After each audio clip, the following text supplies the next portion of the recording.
Welcome, ladies and gentlemen, back to a brand new episode of Kaiju Conversation. I'm your host, Elijah, and joining me all the way from Ogasawara Island is Nathan Marchand from the Monster Island Film Vault.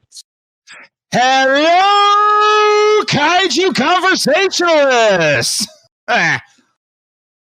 Yes, Nathan is joining me today to talk about an awesome movie. So, I guess before we get in, Nathan, how are you doing? I'm doing fine, but you forgot to mention somebody else. Oh, I'm so sorry, Jimmy. I forgot that you were gonna hop into this episode with Nathan and I. Yes, he only flew me here. He's my pilot. He's like my Uber driver, except he flies a giant mech named Ubermogre. He built the dang thing himself. And to my surprise, you have a back parking lot. I did not realize this. That's impressive. I mean, do you keep this around for any time that you need to park a big mech back there? I'm sure you do. Because and that's how you roll. So, what it is secretly the parking lot opens up into a giant pool. Yeah, and then whenever we need a parking lot, we put the parking lot over the pool. It's very, very expensive, but very, very beneficial. I can tell. That's quite impressive. And I must say, I am very grateful that you were willing to put our little rivalry on Kaiju Weekly aside to have me on your show. I have been very honored and weirdly excited all week to be on this podcast. I mean, I've been right now, my friend. For now. Oh no. Well, I might have to get Michael involved here. I might have to see if he can get me on the next few recordings of Kaiju Weekly.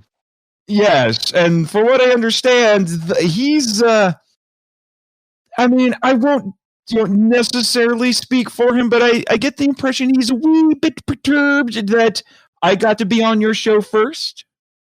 I'm not sure what his deal is, but, you know. Hey, Michael. Winning. Oh, no. Actually, what I should say, first. People early on YouTube, and whenever you video, they type in first, so they can say they got the first comment on. Oh no! I'm gonna get some hate messages from Michael.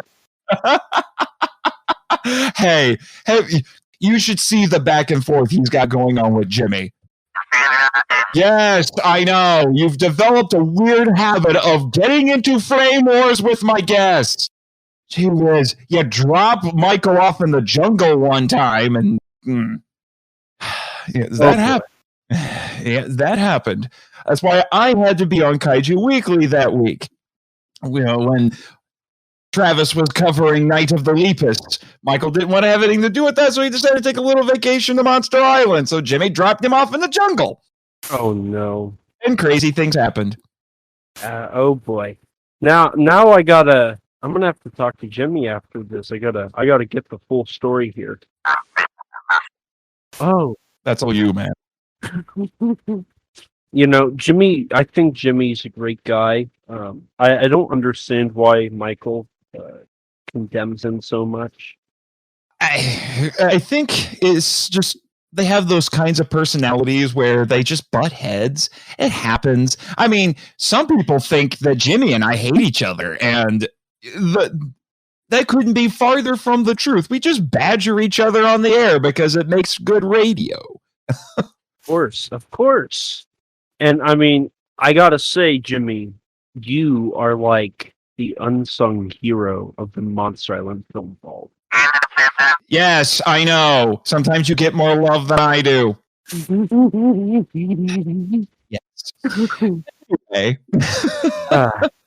So why are you having us two knuckleheads on your show today, Elijah?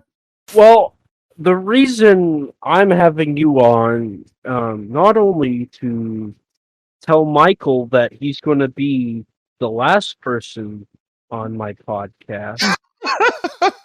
But it's also because I think you have a great knowledge and love for this big monkey film we're talking about.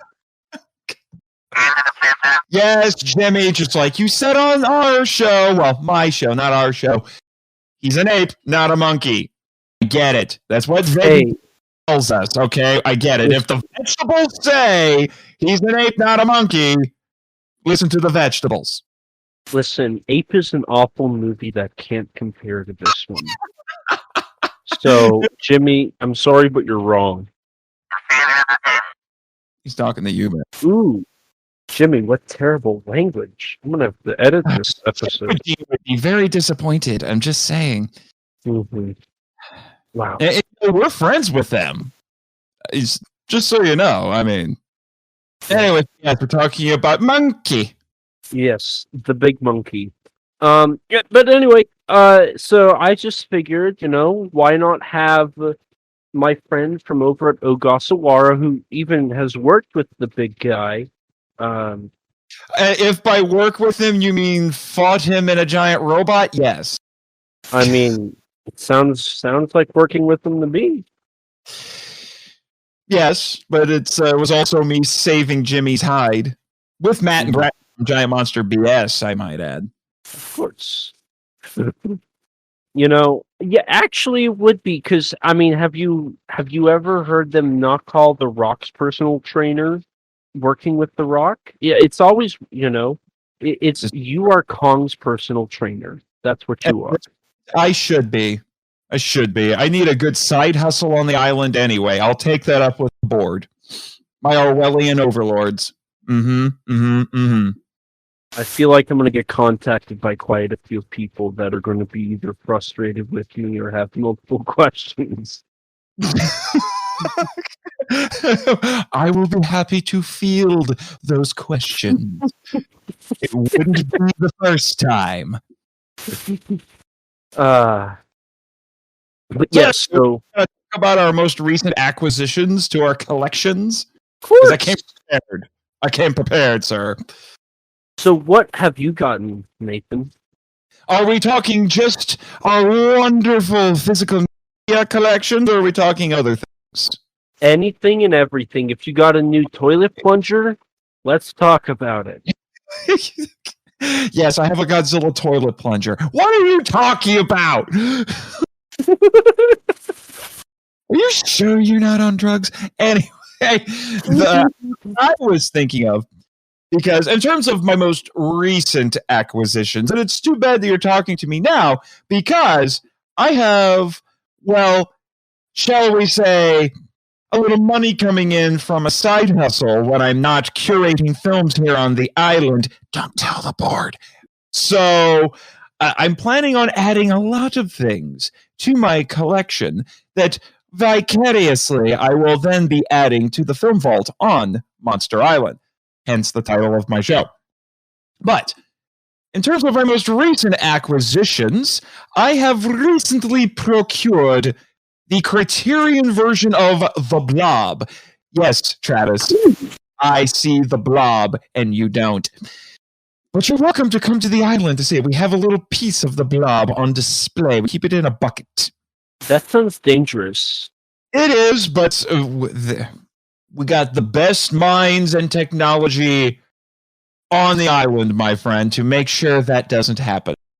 I mean, they said that in 1999. And we don't talk about the Disco Space Nuns. We do not talk about the Disco Space Nuns. That is the one blemish on our record. No. But anyway, so I have acquired that. And I also, my friend Chris Cook from Canuckland, the host of One Cross Radio, recently sent me the Mill Creek release of Ultraman X. Nice. Have you watched any of X? I've seen the movie, weirdly enough, because someone sent me that funny little Walmart exclusive that had the Ultraman X and Ultraman Ginga movies. Is it Ginga? Yes, I think Ginga S. Yeah. So I watched that just for the heck of it because it was supposed to be an anniversary film of sorts for Ultraman, and it was Ultraman Day. So like, let's watch an anniversary movie. Asked Michael about it. We watched it together. I got 3 words for you: cotton candy cannon. Oh my god, you just made me more hungry. You're welcome. But cotton candy cannon, that is a thing. It's canon? Yes. And no, Jimmy, I don't think a cotton candy cannon would be a good addition for Mechanicon Mark II. Jimmy, I think you're right. You think he... Okay. You heard it, folks. Elijah Thomas has decreed Mechanicon Mark II, the rebuild Mechanicon on Monster Island, thanks to Jimmy, needs to have a cotton candy cannon. Yes. And I want it at every party I attend. Very well, then.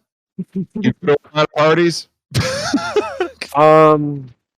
I have some for me, myself, and I. Well, then maybe what you need to do is ask Jimmy to build you a new cotton candy cannon for yourself. That's a great idea. And then when yourself comes to the party, myself, and I can enjoy some cotton candy. Of course. Yeah. There you go. And then if somebody is getting a little unruly at the party, you can wrap them in a pink laser that makes cotton candy, because that's what happens in that movie. I think that's a great idea. What are your recent acquisitions? My recent acquisitions. I got the SHMA Biolante finally. That does look nice. It's very big. Very big.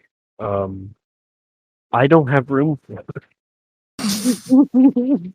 Barely have room for Biolante on the island, let me tell you. Yeah, I might have to sell a few of my 11 copies of Biolante to make some space for it. I can't believe you. Ladies and gentlemen, I have to tell you, I thought I loved physical media. This man is insane. This man owns how many copies of Godzilla 98? More than any own. I think 16. Either 16 or 17. Because one copy is not enough. You must have them all. I also have 18 copies of Godzilla 2014 and 17 copies of Gojira / King of the Monsters. A lot of people call it hoarding. I own my old copies. They've been circulating in the tertiary market for a while, and one of them has ended up in your possession. I should have put my initials on it or something just to make sure. And then whenever I get it, I can be like, "Oh, it came all the way from Ogasawara," and then I can. Well, in this case, it would have come from Indiana because the copies I had before I went to Ogasawara. That's fair. That's fair. Anyway, so Biolante and what else? So I get a lot. I got Hikaider on Blu-ray. That I need to procure at some point. I've heard nothing but good stuff about it. It's Kitamamiya, so that's true. Yeah. I've seen several of Keita Amamiya's films, so I kind of know what to expect. Yeah, I didn't realize this, but I've got Hikaider, I've got Moon Over Tao, I've got most of the Garo series, and I didn't realize it, but those are all by him. Yep. So, and I ordered Zerum 2. Ladies and gentlemen, his goal is to watch all of Tokusatsu. Everything available officially in the U.S. on physical, I plan on purchasing. Did I mention he's broke? What was that? I said, did I mention he's crazy and has a very, very thin wallet?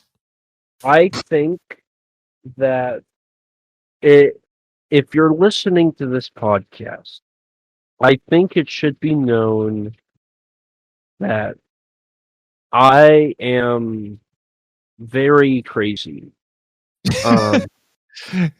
I'm starting And to say that there might have to be an intervention. I'm just saying. yeah, and I'm pretty sure that this podcast is secretly the story of my degradation into society.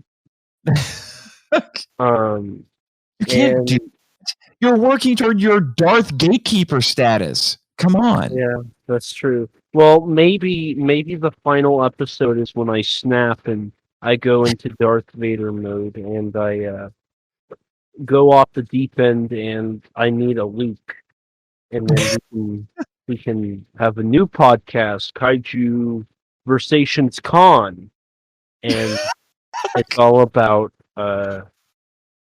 learning about how to stop me, and it ends with me getting thrown through a computer screen because I have redeemed myself and realized that the internet has had enough of me. I approve of this. Apparently, so does Jimmy. Thanks, Jimmy. Thanks so much. I thought you were going to start a completely new podcast called Kaiju Converse, which is all about kaiju shoes. I'm just saying. I mean, it would work with my Twitter handle. And then I should contact Converse Shoes. That's and where design. That's a great Yeah. idea. Yes. I'm gonna have to make some phone calls. Every episode, it'll be like Dr. Pepper in Godzilla 1985. It'll just show up everywhere.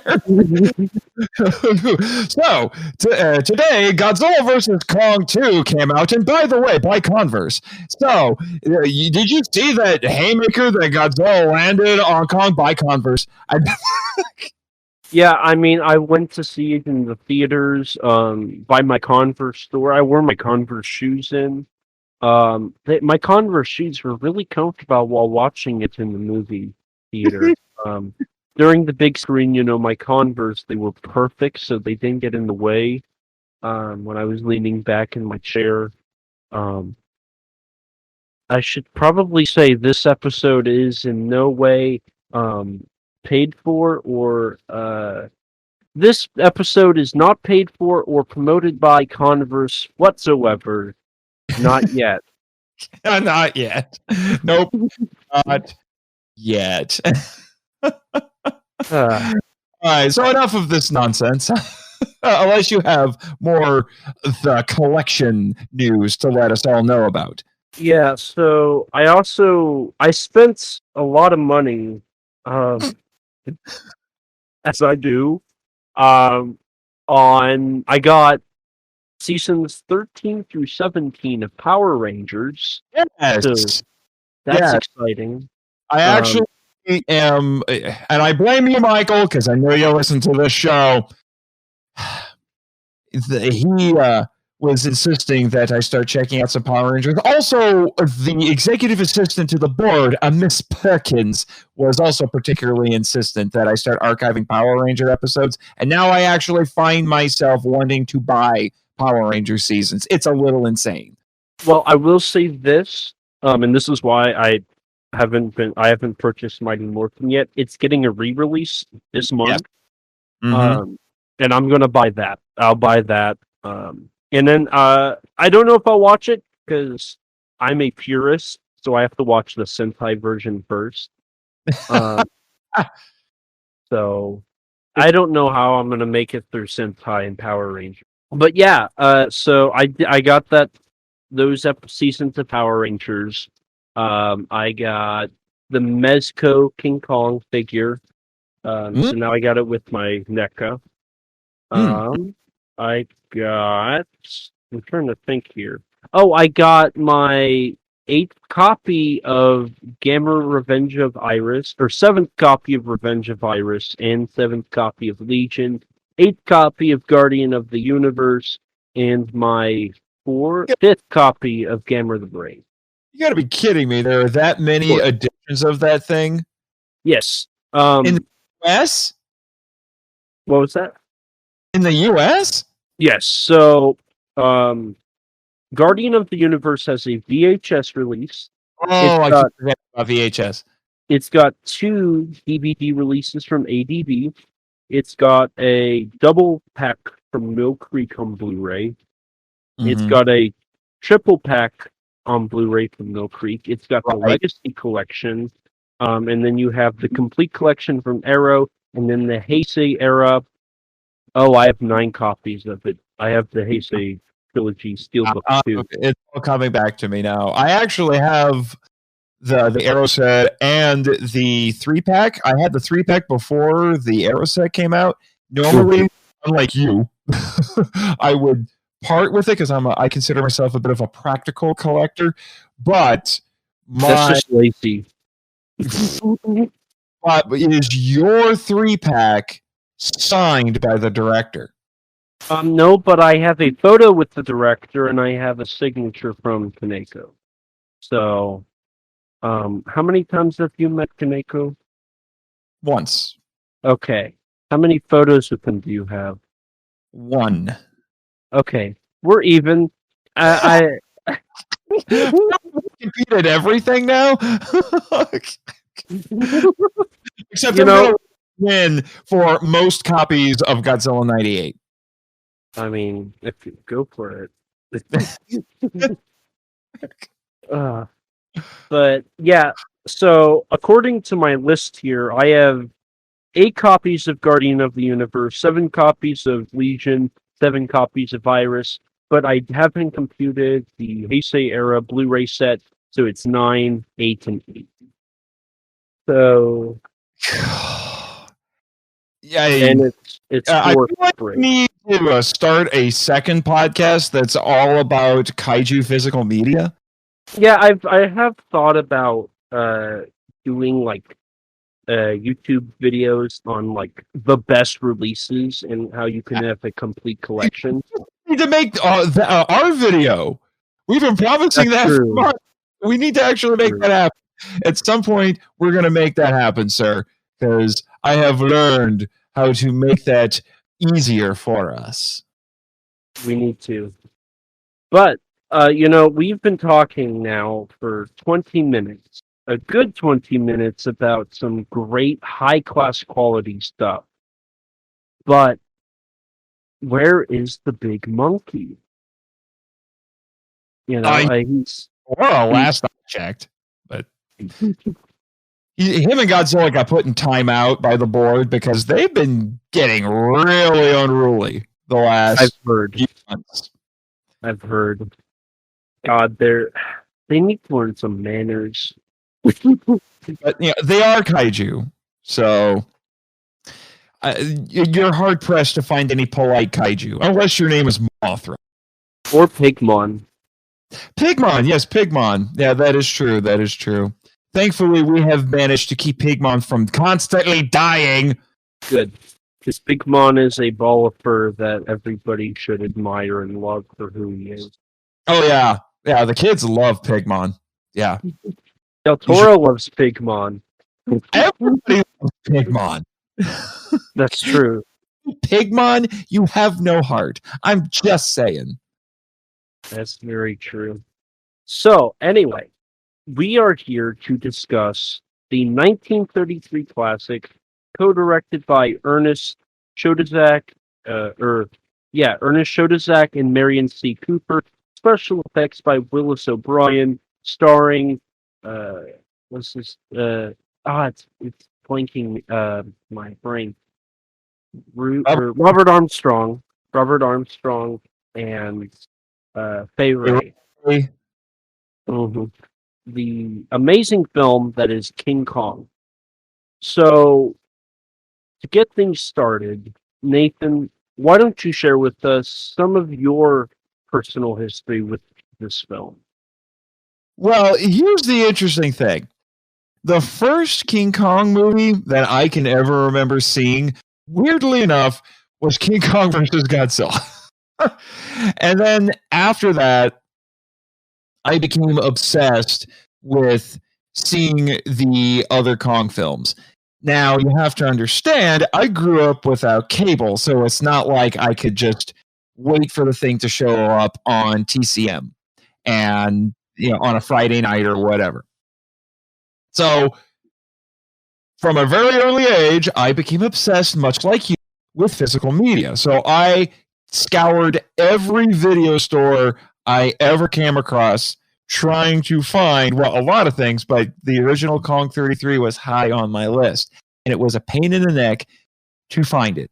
I couldn't believe it. I could find the remake everywhere, but the 76 remake, but I could not find the original version for the life of me. I don't think I was able to see it until I think late in high school, somewhere thereabouts, and I was ecstatic to finally see it. You know what's really crazy? I read the novelization before I saw the movie. That's how hard it was to find this thing, at least in my neck of the woods. Huh.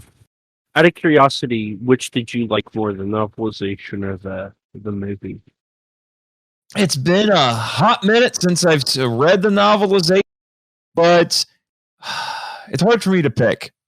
I think I still defer to the movie, but the novelization is actually really good, and it expands on some things that are not in the movie. So it's really cool for that. And then probably the most interesting thing that's happened is before the island went into quarantine, the local theater on the island, it's called The Denim for obvious reasons. That was one of the last movies that was screened there before the world went insane. Yeah, and I can relate to that because I got tickets to see it because this is the first time since, was it 53 that it was released in theaters, or it's been a while. It's been a while. I think it's been re-released since 52. I could be wrong.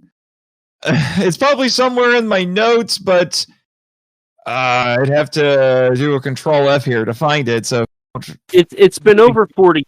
I know that. I know it's been wide. So whenever I heard that was getting released, I was like, I'm not missing this opportunity. So I got tickets, and I saw it right before quarantine also happened. I think it was like a day before every place shut down. Mm-hmm. And yeah, it was stressful because like there was 5 people in the theater, and I was like, please don't cancel the showing, please. Hey, I have been to some movies where I was the only person there. I have too, and I feel no shame for that. One time I saw King of the Monsters, even though it's a pretty bad movie, all things considered. Right, Michael? Don't get me started. We started. I will fight you on that. Because that's apparently what we do now. Apparently. Yeah. I also have an episode on that coming out in a few weeks. So you have my condolences. So monkey. Monkey, big monkey. Very big monkey. Monkey change sizes. Yes, he does.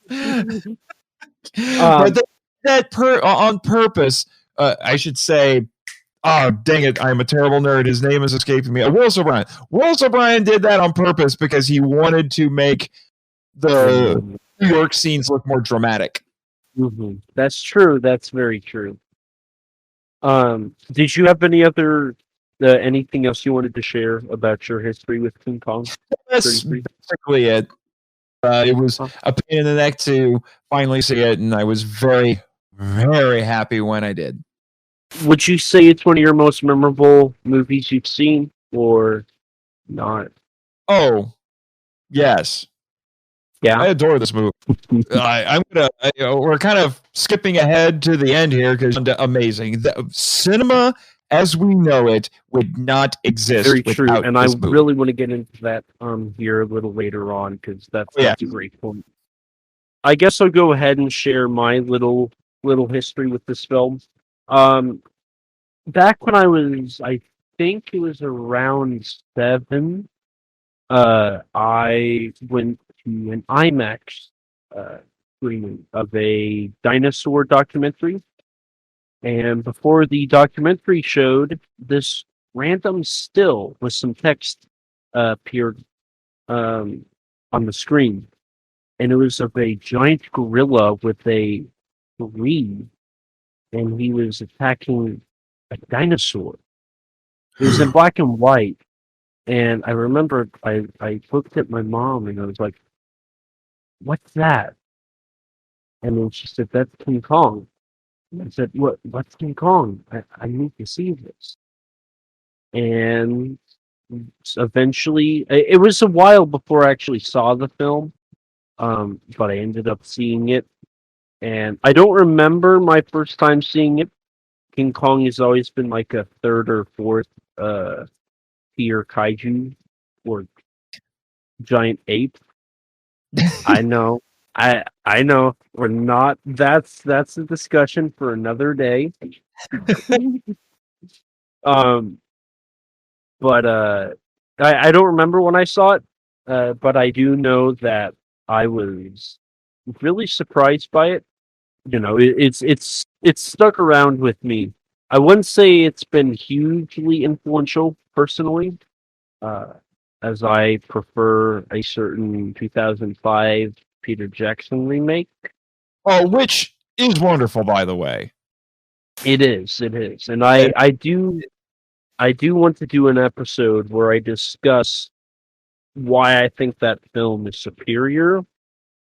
But in saying that, I'm not saying 33 is inferior either. Really? I'm intrigued. I should fast track that. But yeah, so that's my history with the film. I only own one copy of it. Two copies, actually. Two copies.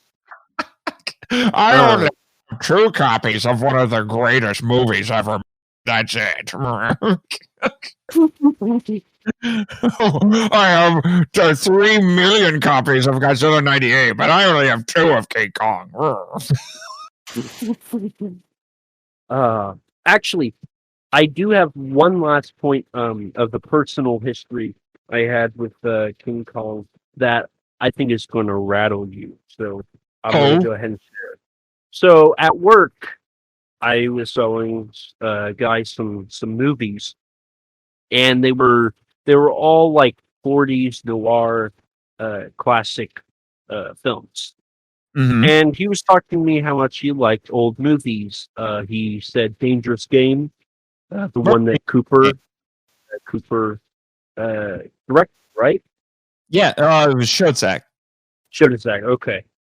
He name dropped that, and he was talking about how he loved noir and the classic cinema.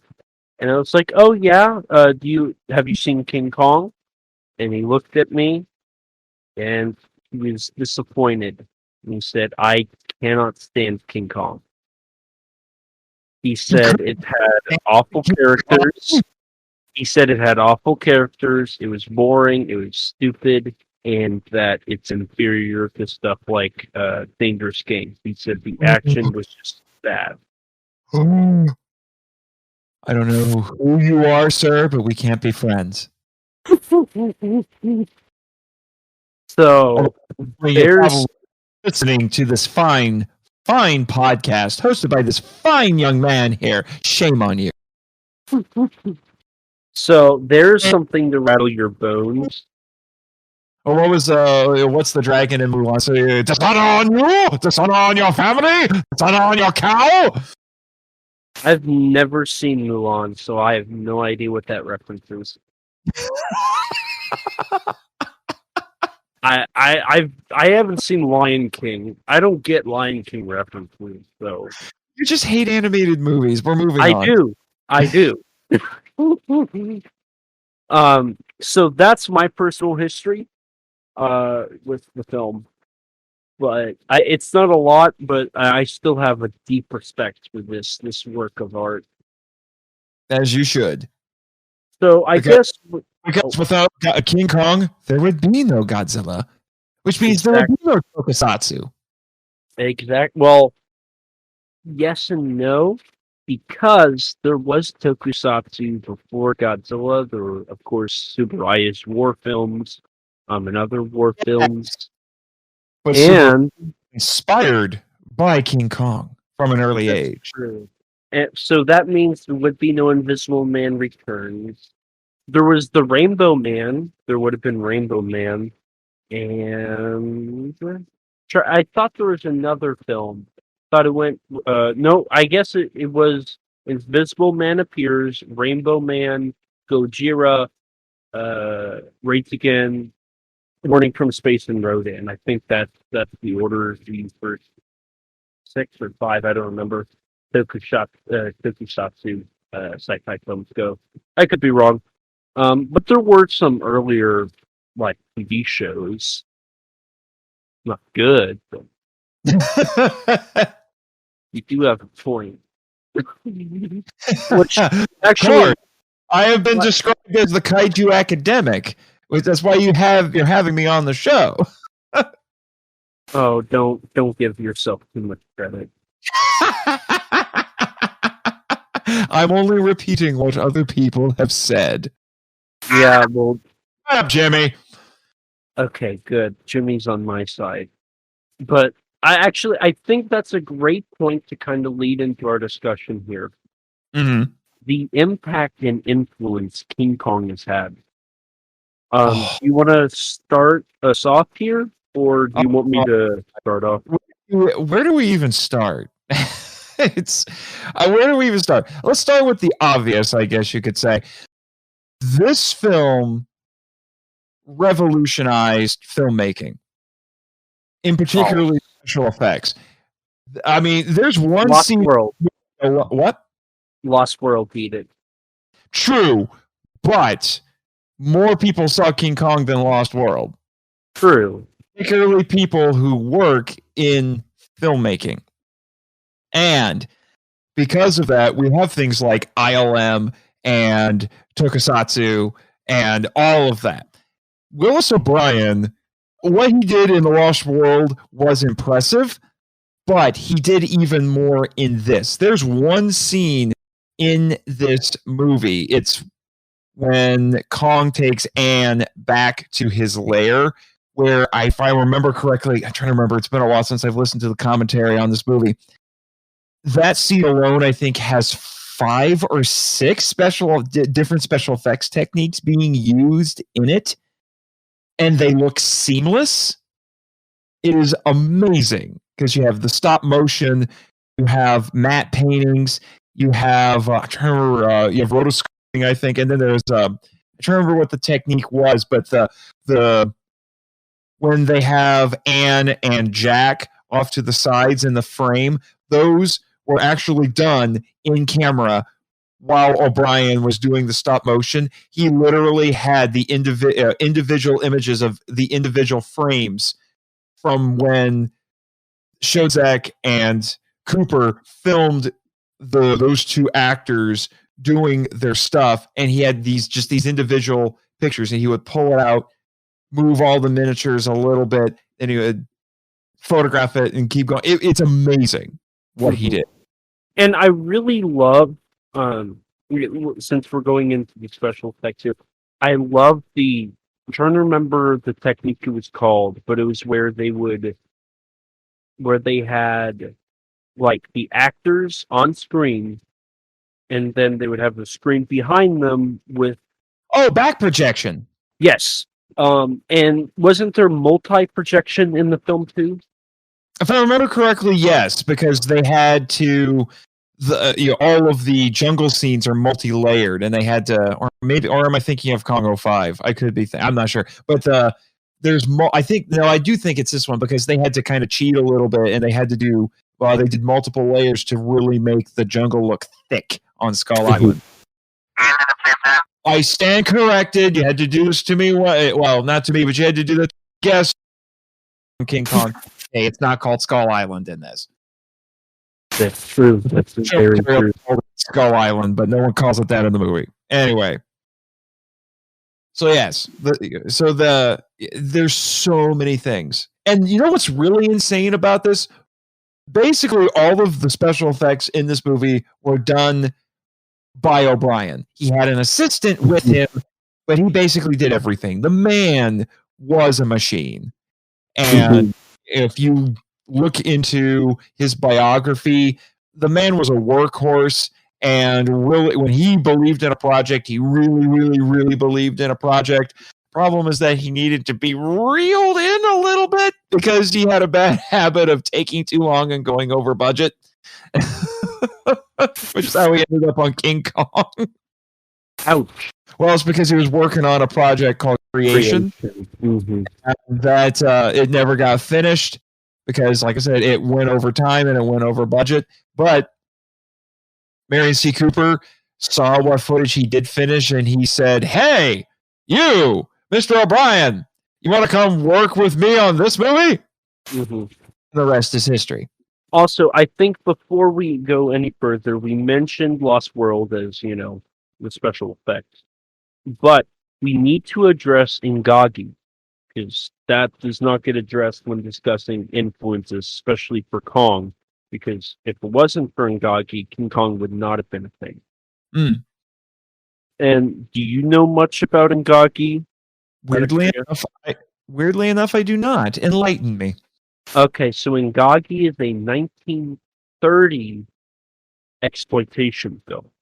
I'll try and keep it G because it's disturbing. It's a disturbing movie. It actually recently got a release from Kino Lorber on Blu-ray, and I am thinking about picking it up because it was thought to be banned because of some stuff in it. But essentially, it's about a gorilla who is kind of lustful and does some questionable things. And that's about as much as I know. I know it came out in 1930, and I know because of that film and how well it did, Cooper wanted to do a giant gorilla movie. Kaiju Conversationalist, you can't see how hard I'm wincing right It's I don't know if I'll ever address this film on the podcast outside of passing, simply because I don't know if I can actually sit through it. From what I've heard is in the movie, I don't know if I want to see that. I couldn't really tell you the answer. For me, is a whopping no. So, well, you won't watch Cutie Honey, so actually, I have a copy of Cutie Honey. Shut your mouth! You won't watch Sexy Rangers. Now that's where I draw the line. Line might have drawn a little bit before that, but Cutie Honey is on the other side. It's not that bad. One of these days, I'm going to get you to watch it. Well, I will say this. I will make this official. I will say this on the air. You can hate me all you want, Elijah. I have a feeling Sexy Rangers is better than Yeti, but only because there are hot chicks in it. Oh, no. No, Yeti is amazing. Have you, the Blu-ray? His nipples are in HD. Oh my god.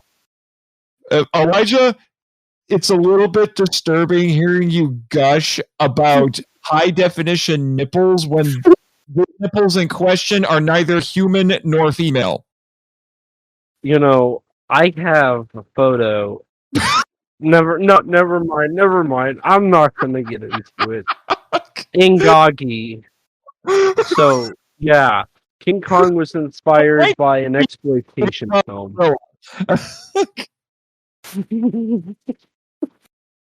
We're drawing the line at I have a photo. And we're not going past that line. To quote a great man, the line must be drawn here. This far, no farther. Yep. I'll let you guys at home fill in the rest of that sentence. And you can tweet me it. You can at me and you can say, I have a picture of A. This episode is so far off the rails, just like the movie and the train. But Which, fun fact, did you know that originally was not in the script? I feel like I've heard that somewhere, but I did not know it when you said it. But, but it actually was not in the script, and it got added because of superstition. Marian C. Cooper, when he had everything ready, realized that he had a 13-reel movie. That's right. I know. I remember this. That 13 reels was bad luck. Yeah, he thought it was bad luck. So he's like, no movie of mine is going to be 13 reels. So they filmed a whole new special effects sequence where Kong attacks the train so they can get a 14th reel. Ironically, in the editing process, he got it down to 11, even with the train attack. So it was a moot point. Even I mean, it still made arguably one of the most iconic shots in that film. So yes, that has been imitated. I mean, Godzilla himself also attacked a train in his debut movie. Very true, and he attacked trains in follow-up films throughout his career. Mm-hmm. Nothing as good as that, though. Yeah, that is when you watch it in this film. It is fantastic. I mean, I'm going to say this, and this might seem weird to a lot of people, but I really do think, I would say 90+% of the special effects in this movie still look good, and the dang thing's pushing 90. See, as much as it pains me to say this, I gotta disagree. Oh, really? When I saw the movie in theaters, the jarring stop motion was a little more clear to me. And as much as it pains me to say this, I think compared to Harryhausen, the film aged extremely bad when it comes to stop motion. I will give you that Harryhausen did better animation. However, Harryhausen was O'Brien's student. Very true, which is why I'm not discrediting King Kong. Huh? I'm not discrediting King Kong. I'm just saying Harryhausen did it better. Yes. There's no denying that. I won't fight you on that, for sure. I mean, I haven't sat down and watched all of it yet, but I've seen clips of Mighty Joe, which they worked on together, and the stop motion in that is better than King Kong. It's much more polished. I believe Harryhausen actually did majority of the stop motion in that movie. Because they worked on that together. Mm-hmm. Now, and maybe this is because I'm comparing it. I didn't notice this jarring stop motion on the smaller screen, and maybe I would with Harryhausen stuff. And yes, technology, but if we're simply going by how it's like, if it's aged well, King Kong definitely did not age as well as I think a lot of stop motion has. Possibly. But I will tell you right now, I'll take King Kong 33 over a lot of CGI-laden movies any day of the week. I agree. Movies. Because, and I have a little line here in my notes that was from Roger Ebert. I'm going to pay time, but he basically said the thing about old stop motion special effects, like you see in King Kong, is that it looks fake but feels real, whereas CGI, if it's poorly done, I would qualify by saying if it was poorly done, looks real but feels fake. Mm-hmm. Yeah, and I agree with that. So I think because there's a tangibility to the special effects, even if it doesn't necessarily look real, I think for most audiences, that tangibility makes it more believable. It makes it easier to accept. Which is the same sort of argument I would make when if we were talking about a Japanese Tokusatsu. See, okay. I get what you're saying, and I do agree. It looks real. It's on the screen.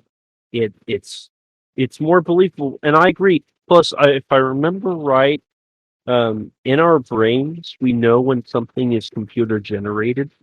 Mhm. So unless it's really, really, really good, when we see that image, we're going to see and say it's computer generated. But with stop motion, suitmation, when we see it, we know it's real, and it's more believable. Mhm. That being said, Thinking of the term uncanny valley, I know that's something that people talk about where it's a case of a special effect is trying so hard to be realistic, but it's not real. So the brain doesn't quite know how to process it because it can't quite say it's real, but it also can't quite say it's not real, which is why it's called the uncanny valley. that might be it. That might be it. And it kind of freaks the brain out, from what I understand. Mm-hmm. It could very well be that. But that being said, keep in mind I am not comparing it to CGI films. I haven't once compared it to '05. I'm simply comparing it to stop motion because stop motion and CGI are on completely different levels. So what I would compare it to is Clash of the Titans. That's to me that is the newest CGI film that did it right, and it looks phenomenal. Now you also have Q the Winged Serpents, and Terminator and RoboCop. Both of them used it. There's actually a lot of stop motion in RoboCop. There is. That matter. There is. And a lot of people don't catch that. It's kind of interesting. That was a Stan Winston for Terminator, at the very least. And he was, I guess, in a way, he was kind of like the O'Brien and Harryhausen of the 80s. Oh, definitely. Most definitely. Winston was the pioneer in animatronics and puppeteer work in the 80s and 90s. And even CGI, I'd say. And then ILM came around. Yeah, well, and ILM was always on the cutting edge special effects. But that is until Weta came around. Yeah. Weta for sure has been giving very serious competition. I can't believe you didn't say this one. Star Wars, Return of the Jedi. Oh, the stop motion. Are you talking about the car? The AT-ATs. Oh, from Empire. Yes. Oh, Empire. I thought you were saying stop motion monsters. Yes. There's also a lot of stop motion in Star Wars. So, and when I compare King Kong to that stuff, to me, King Kong looks a lot more jittery, a lot more. What's the term I'm looking for? Twitchy. Yeah. You can see whenever they miss frames, and it's not as smooth to me. So, I would argue King Kong has not aged well. That being said, I'm not saying it doesn't look realistic, and I'm not saying it looks bad. I'll give you that. I think what helps this movie is that there are, besides the special effects, that elevate it to the point where, honestly, it's one of only, I think, a small percentage of films that are truly timeless. Just the whole movie. And I said this on my show when I covered it. This movie is so good, it's kind of hurt the Eighth Wonder's film career because that first movie is so dang perfect that everyone just keeps going back to that well, and when they try to get out of that well, it doesn't always work. Sure. If you've seen King Kong Lives, you'll understand. But it really is a truly timeless movie. And see, I think a great point to add into that would be relating it to '05. '05 is a direct remake of 33. And a very, very loving one. Yes, Jackson was very honorable to that original film. Jackson even owns props from the original that are seen in the movie.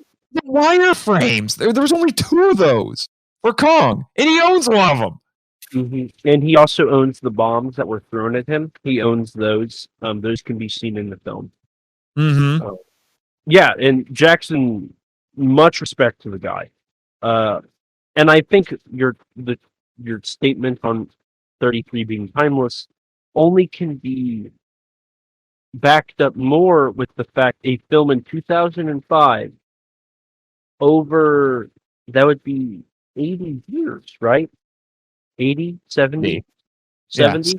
Yeah, 70 years later, they make a exact remake. And they don't change. All they do is they elaborate onto it. They don't really change anything. That really shows that this film has stood the test of time. So much so. And basically every Kong movie that we've seen since then has borrowed from the original in one form or another. It just can't get away from it. I mean, we haven't had a King Kong movie since the 5, so... Do you really want to go there? Yes. Yes. Legally speaking, we have not had a King Kong movie since 2005. Oh, no. Skull Island is a King Kong movie. Where do they call him King Kong? King Kong movie. They count. They don't. Then, so what you're saying is Konga? I might grant you this just because then I can legitimately ignore, as I did on my show, The Mighty Kong, which is the worst King Kong movie ever made. Okay, so what you're saying is Queen Kong with King Kong supposedly in it. So Queen Kong is also a King Kong movie. I reject Mighty. I reject Queen Kong. Konga and Konga TNT are both King Kong movies. How does Kong? Okay, we're going down a rabbit hole. Let's go for it. Let's go. Let's do this. You really want to go down this rabbit hole? Let's go. Okay. Let's go. What evidence do you have other than the name that Konga has anything to do with King Kong? Giant ape. There have been plenty of movies about killer and or giant apes. Okay. Was this movie based on? This is how you can do it. This is how you can get her. Kind of talk about whether or not it's or not. Did they use the novelization? Because the novelization is more or less not. Thing. Then but it's not. Neither did Roberts. Neither did Roberts. Roberts did not use the novelization. Then it may as well be a King Kong movie. It is a King Kong movie. But if Roberts didn't use the novelization, they don't call him King Kong. Universal's not connected to the film because Legendary dropped them. It's because you.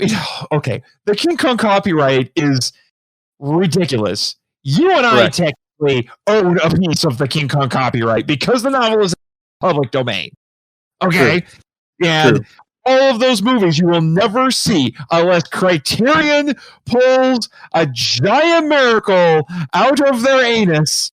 You are not going to see a King Kong Criterion box set because all of those movies are divided up between about 4 different studios. It is insane. You've got Universal, Toho, Warner, partially in public domain, Paramount, and De Laurentiis. It's 5. I think it's 5.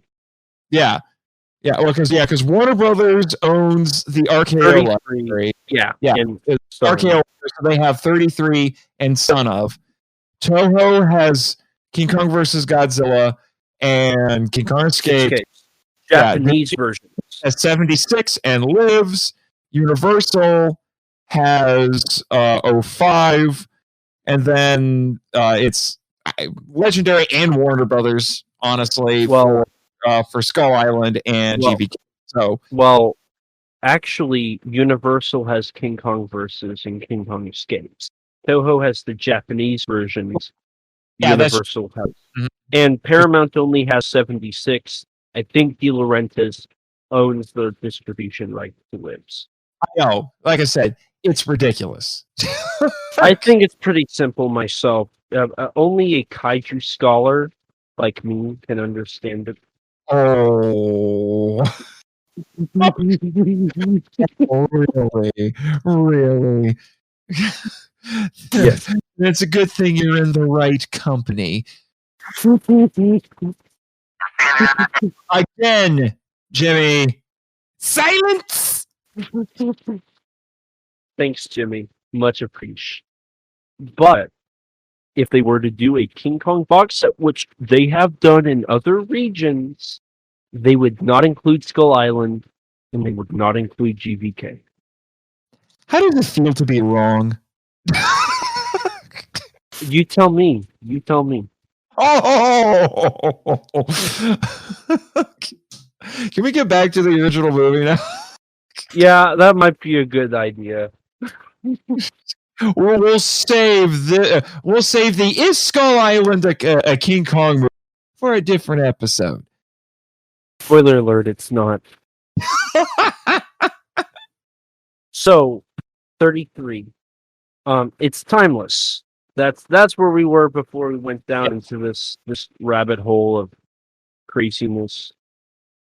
But I do agree. I do agree, and even to this day, different versions of Beauty Killed the Beast are still relevant in cinema. It was Beauty Killed the Beast. Now, out of curiosity, would you say that went to inspire the amazing female characters that are in like the Alien franchise, the Halloween franchise, and a lot of these horror films where Beauty killed the Beast? Oh, okay. I see what you're getting at now. I suppose it's possible, although in Anne's case, I don't know if she's necessarily directly responsible, or not directly anyway, for the death of King Kong in this. I mean, now, on the other hand, Fay Wray is the original Scream Queen. That's true. I'll give you that much. Curtis, you got beat by Fay Wray. So I do think she helped pave the way in that regard. And real quick, since we're mentioning Fay Wray, I was watching clips from the movie today, and it looks. I find this really interesting. The film looks like it was shot as a silent movie, because that was the normal. Talkies were pretty new at that point. And it's really interesting to watch the film and see how it's all the actors and actresses are kind of overacting, because that was the normal thing to do. And it's really interesting to see how they articulate their voices and articulate their acting while in this movie. I love that. It does have a very distinct style that is very much indicative of the early talkie era at that point. And you get to see similar things in different ways in other films. Like if you watch a lot of the Universal horror movies, Dracula, Frankenstein. Dracula in particular, there's almost no soundtrack in it. And I think that's another one of those holdovers from the silent era. Yeah. Which, speaking of soundtrack, we need to address the importance of Kong's soundtrack. Max Steiner. Oh my gosh. This is another one of those things that this film helped to revolutionize. There hadn't been a film score like this in a movie before. And Max Steiner basically invented how films are scored. Well, basically how films have been scored since then. introduced it because he made the music specifically for the film. He watched the film and he wrote the music for it. They even invented a term for what he does in this movie. You don't see this quite as much anymore, but it's called Mickey Mousing. Have you ever heard that? Yes. Yeah. And the go-to example that people bring up for this movie is when we meet the native chief and he starts walking toward our protagonist. And there's these it's like a tuba. It's like brum, brum, brum, brum. It's timed to every step that he takes. And it's called Mickey Mousing because that is the sort of thing that they would do in old cartoon shorts because they would do that instead of having sound effects. Right. Yeah, and that even adds, and I think we keep going back to this point. King Kong is timeless, and that's another great point. Is the soundtrack kind of aspects of film have not changed since 1933's King Kong. That revolutionized it so much, and the scene you pointed out with the native chief, that scene, that's the best example I think in that film. And it's actually kind of, when watching it, you do kind of get this feeling because of how prominent the score is. The score really helps this movie, I think, add to its dramatic side. And I think it really, really benefits it. It does. It does so much. People don't realize how much music can contribute to a film. It's honestly some of the best, even in good movies, some of the best scenes in cinema. If you took the music out, I would dare to say you would lose some of the impact. And I think there is something that would be lost if you muted this movie. Yeah. It just wouldn't quite work as well. This was, yes, it has influences from the silent era, as basically every movie Hollywood was making did at this point, but this is a sound picture. This is a full... This does what a movie is supposed to do. It is an experience of sight and sound. And you need all of that to fully appreciate it and to have the full impact of what this movie is doing. And this really was unlike what anybody had seen at this point. And this was a massive hit. And I think it was a massive hit because this was made and released at the height of the Depression. People needed escapist entertainment at that point. They needed to be able to pay their nickel, their dime, or whatever, get a ticket, and go in and be transported to a faraway island in the Pacific where there's a giant gorilla and dinosaurs. You can get away from everything.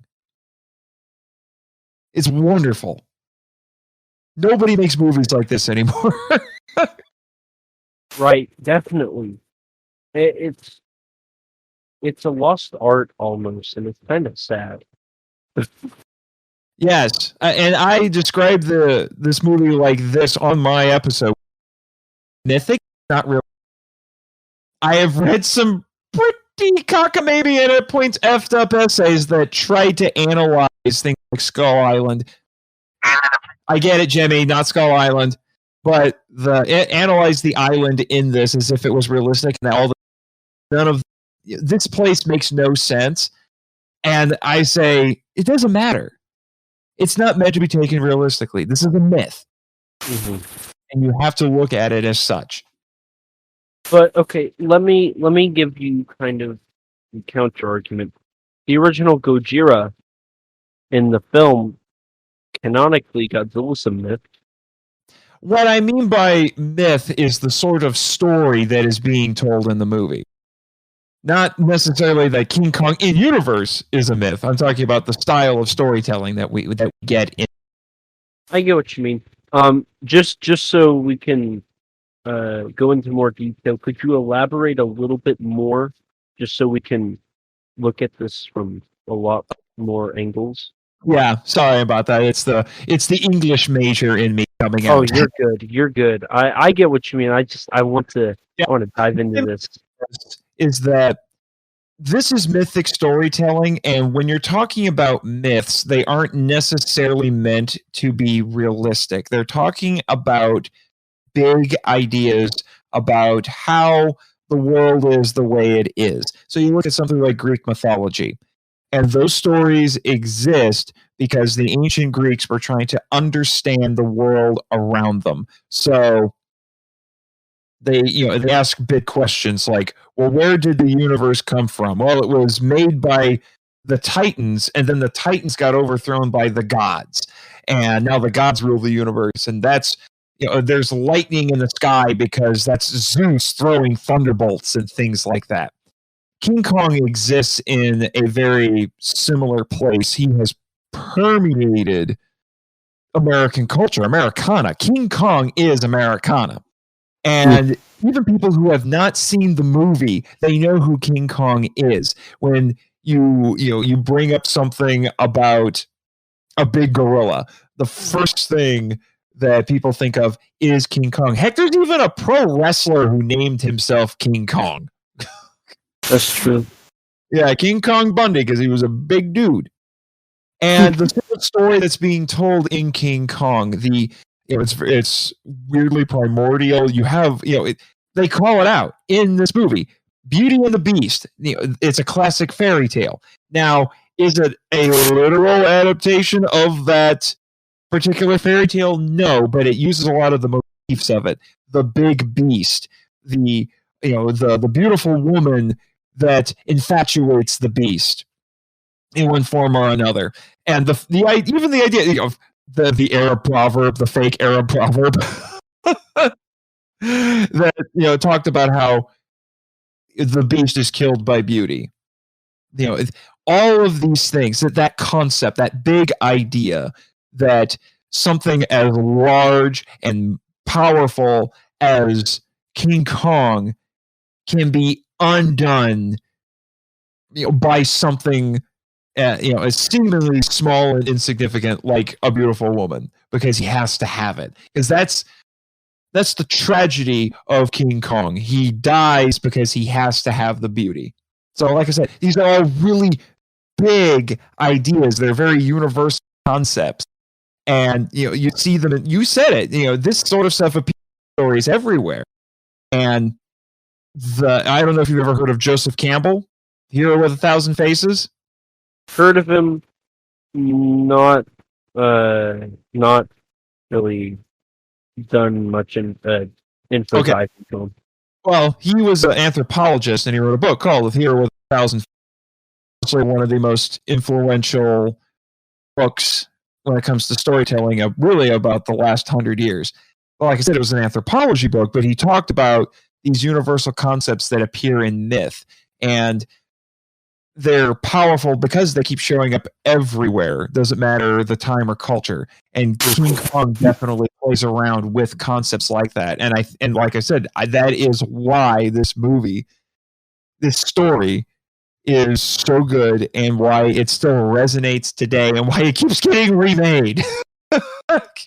They keep going back to this story because it's just that good. Mm-hmm.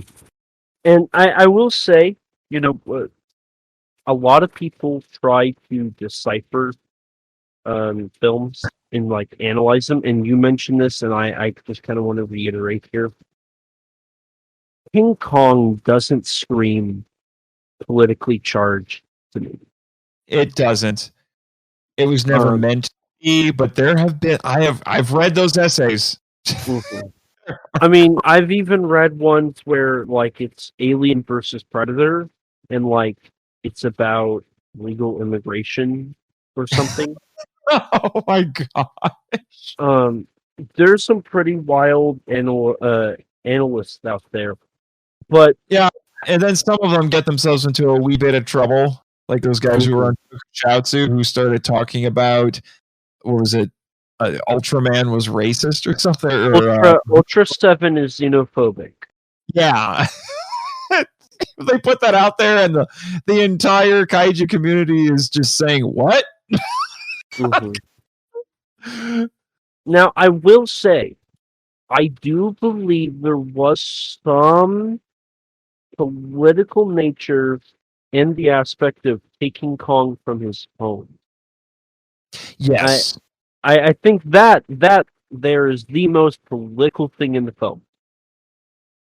Yes, you're thinking of the idea, I believe, this idea of these, we'll say, civilized people going and taking something from, some sort of wild place, whether that be, say, Africa or an island, and then taking that, whatever it is, and taking it back to their home and exploiting it. Mm-hmm. I've read those essays. There have been people who have flat out interpreted this movie, particularly King Kong, as being symbolic of slavery. Mm-hmm. And I'm not saying that you can't read into that. There are things that you can latch onto that would support that thesis. In particular, things like, Kong in this film, it has black fur, and they put him in chains and put him on display, and it looks. Some people have said that it looks like a crossbeam, as in like Jesus on the cross, that sort of a thing, which has not been replicated in any other. But it also looks similar to how slaves would have been displayed when they were being sold. Mm-hmm. So there are things to note about that, and related to that, this movie also created something that has been replicated in basically every Kong movie. He breaks those chains of control, whether they be literal chains or something else. Say, King Kong escapes. It wasn't chains, but he did reject Doctor Who's mind control device. Mm-hmm. Because he would not be controlled. So they are out there. Yeah. But speaking of that, let me ask you this, since we're on the topic of racism, there have been accusations of racism. What do you think of those, or do I need to explain a little bit? Yeah, so I've heard the accusations of Kong the movie being racist. I don't think racism is the right term. Mm-hmm. There's definitely some not politically correct stereotypes in this movie. Yes. And I'm not going to deny that. But it's a product of its time, for sure. Exactly. When looking at this film, I think we're really diving into the impact and the importance of the film. And the reason for that is it's historic. Mm-hmm. History's not perfect when it comes to being politically correct. Mm-hmm. And I think King Kong is a brilliant example of that. The character of Charlie. I love Charlie. Charlie's honestly one of my favorite characters. Charlie is really cool. In fact, I think honestly Charlie was probably the best part of the sequel. I think he's actually better in the sequel. Son of Kong, he's amazing.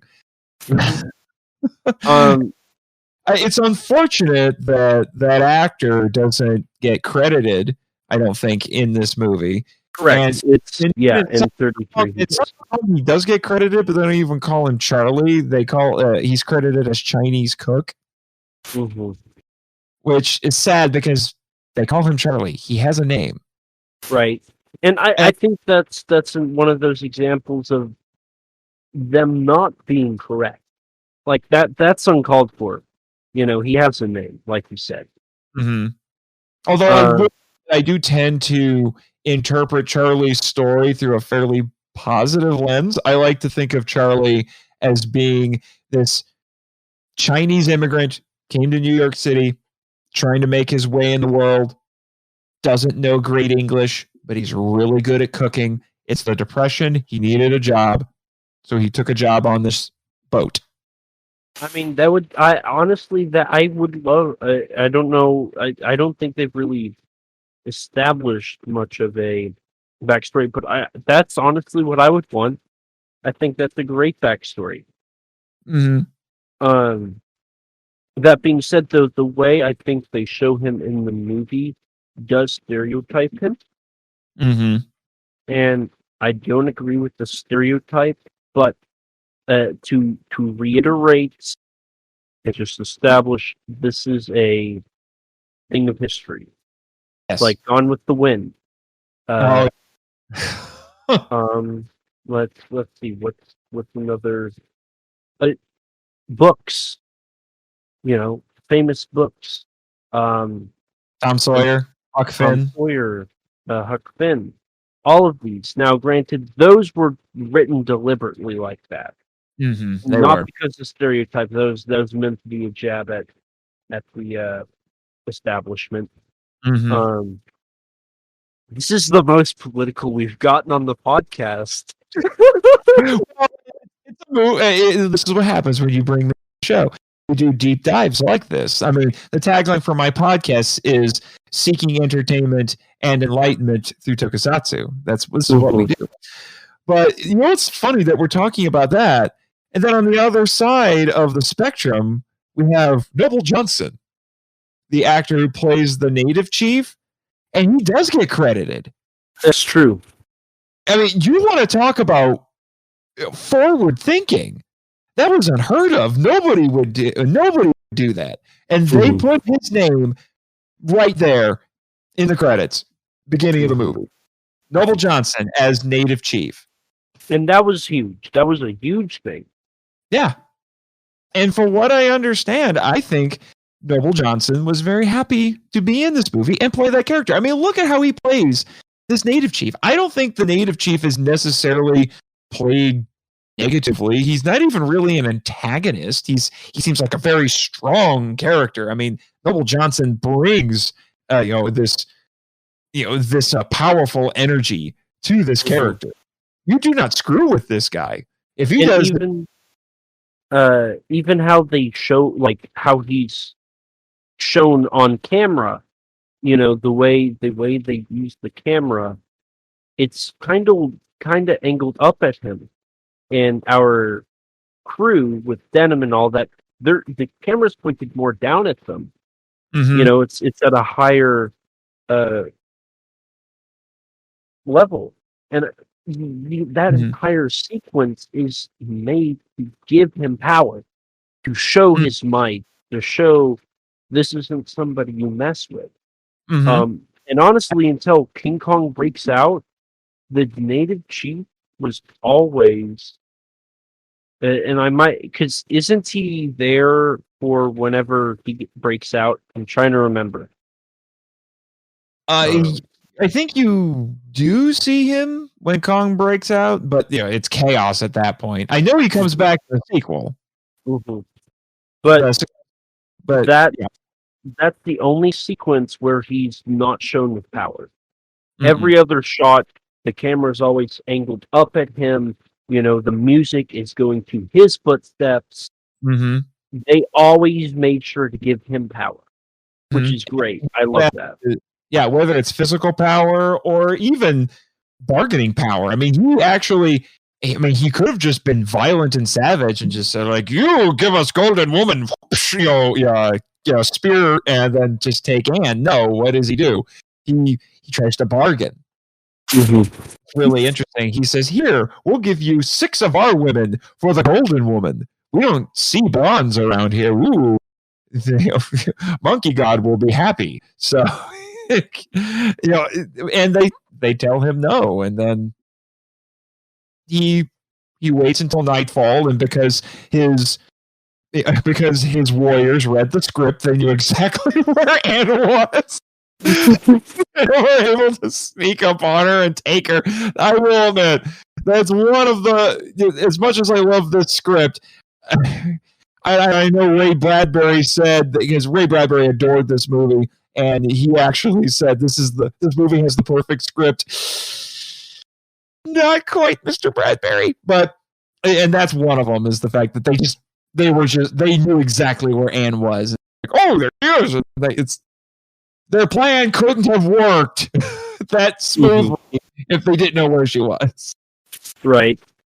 But so yeah, he is a powerful character. He's physically imposing.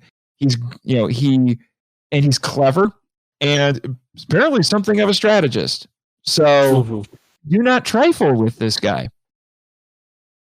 Yeah, and I think kind of sum up this part.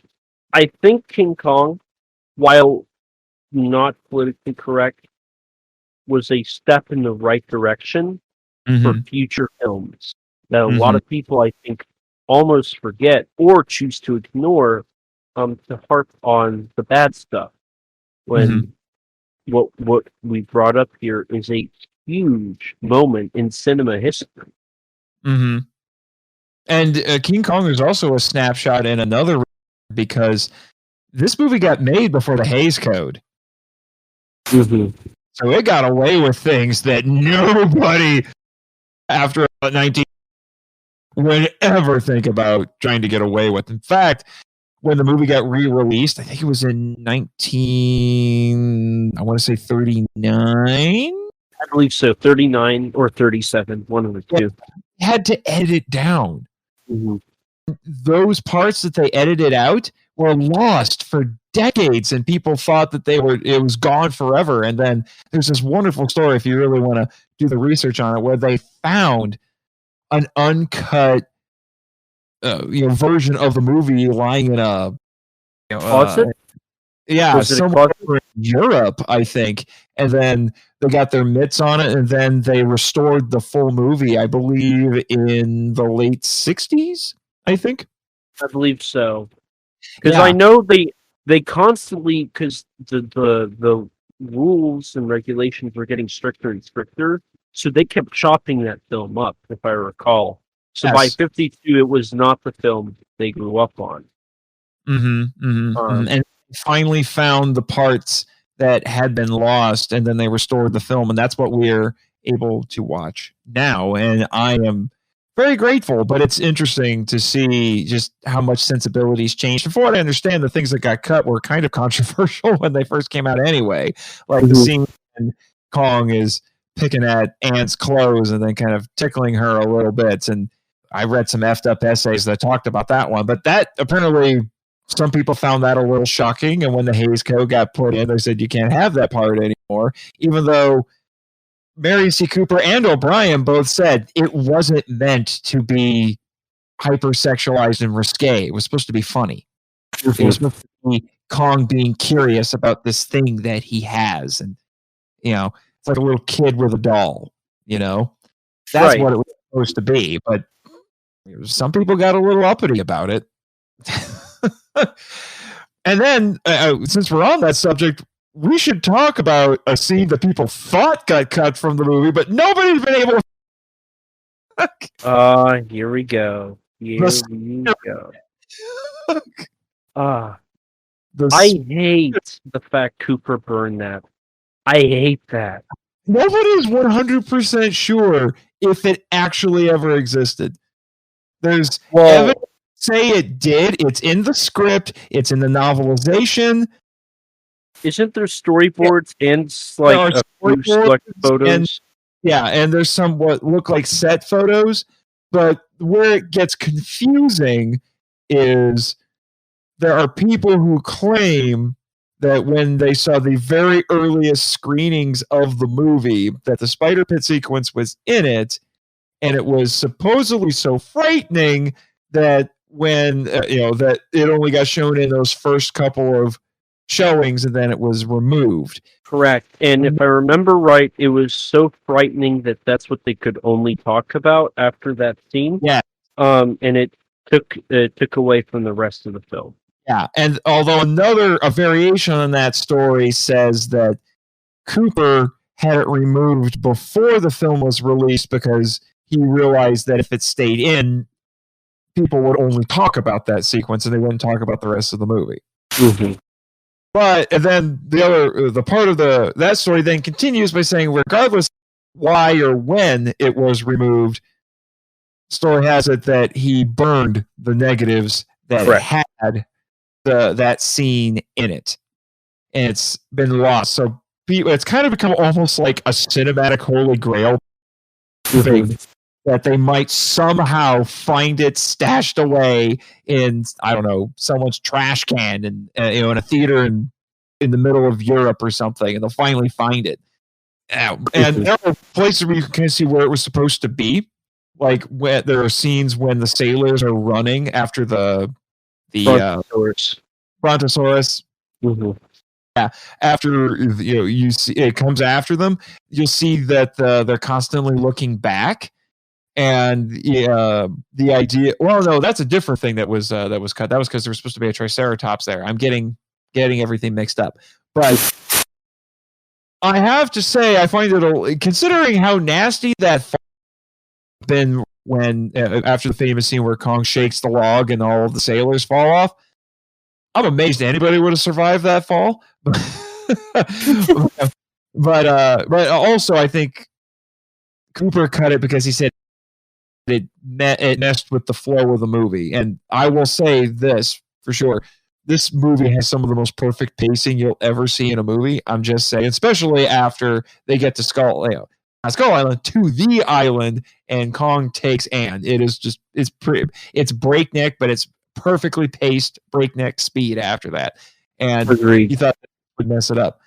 However, all of that to say, the scene does now exist, sort of, because Peter Jackson and the guys at Weta, because they're such nerds, decided to recreate the scene using the same sort of special effects that would have been used to make it in the 30s. Mm-hmm. And you can now view that as a special feature on the Blu-ray. Now, and then also Jackson made his own little version of it. That's very, very disturbing and disgusting for the 05 version. That's true. Now, there is more to it, and I'll kind of dive into it here. Now, Willis O'Brien did a lot of movies. He also did a little 1957 movie called The Black Scorpion.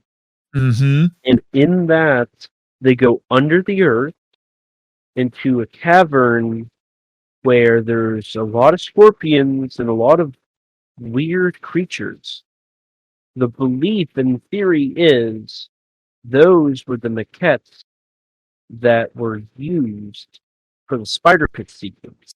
Mm-hmm. And O'Brien kept them and used them in Black Scorpion. Mm-hmm.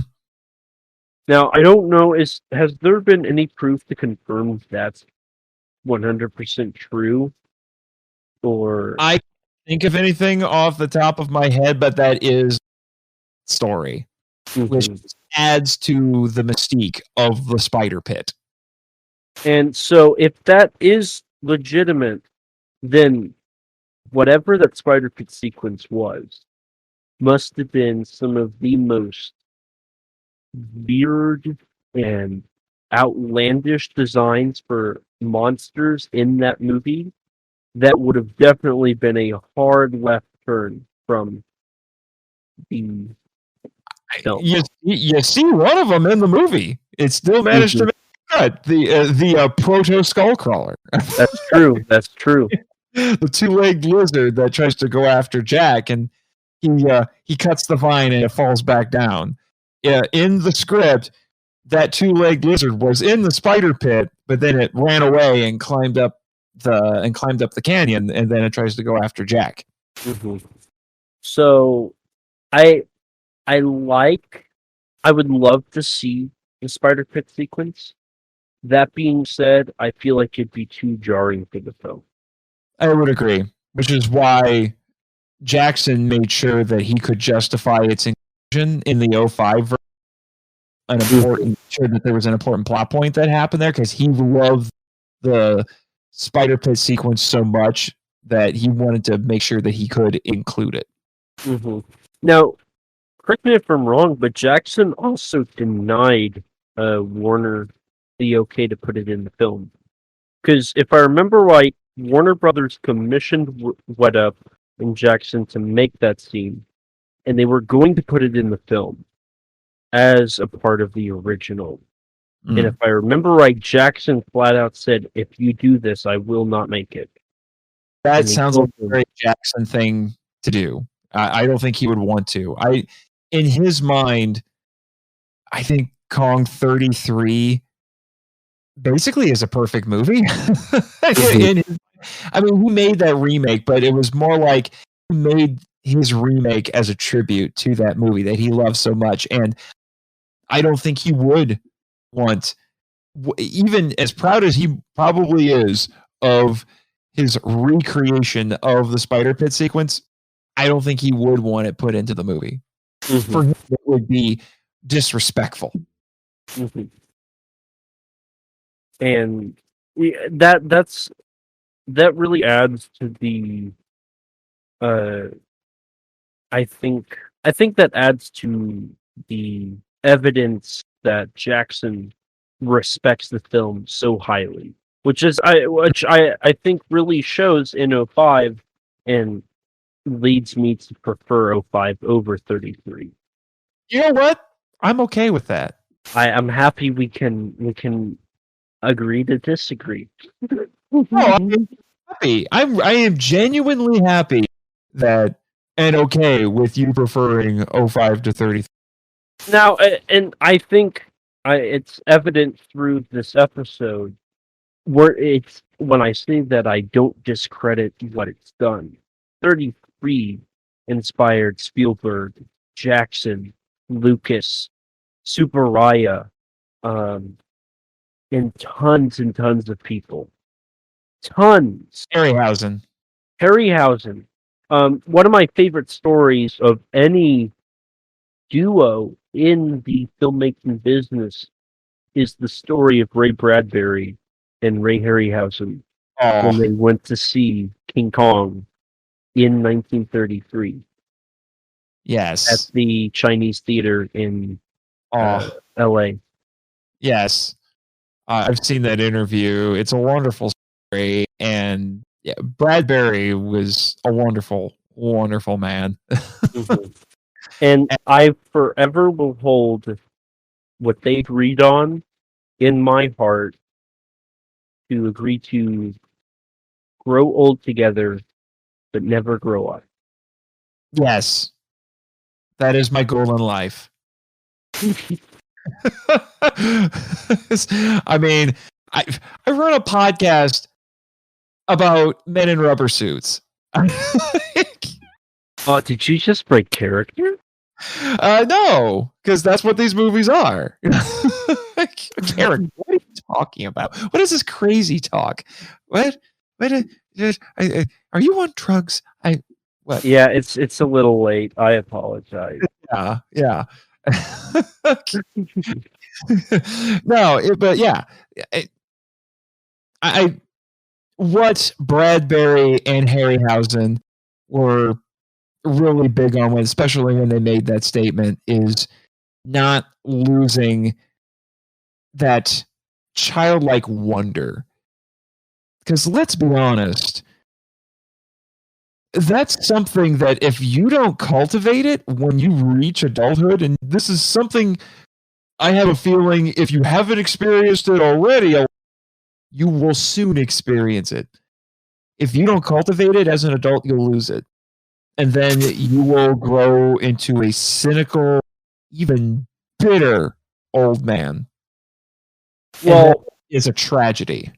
I have noticed, so I am learning about film right now.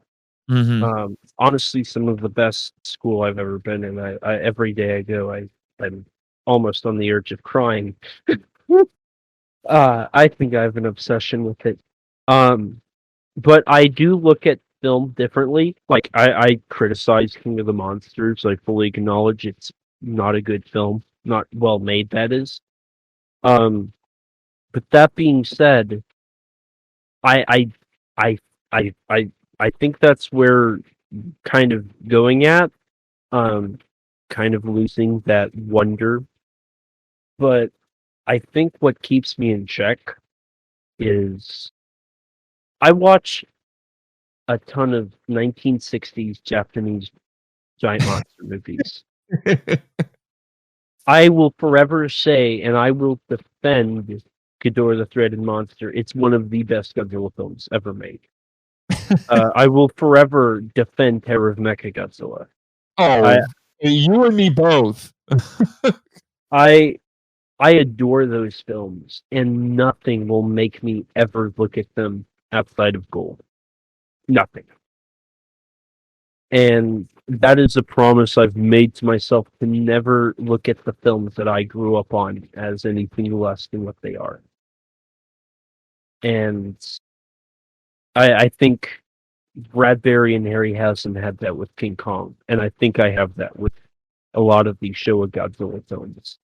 Yeah, And anybody, if they're honest, they can point to something from their childhood, something like a King Kong, for you, Showa Godzilla films, something that inspired that wonder in them, and they hold on to it.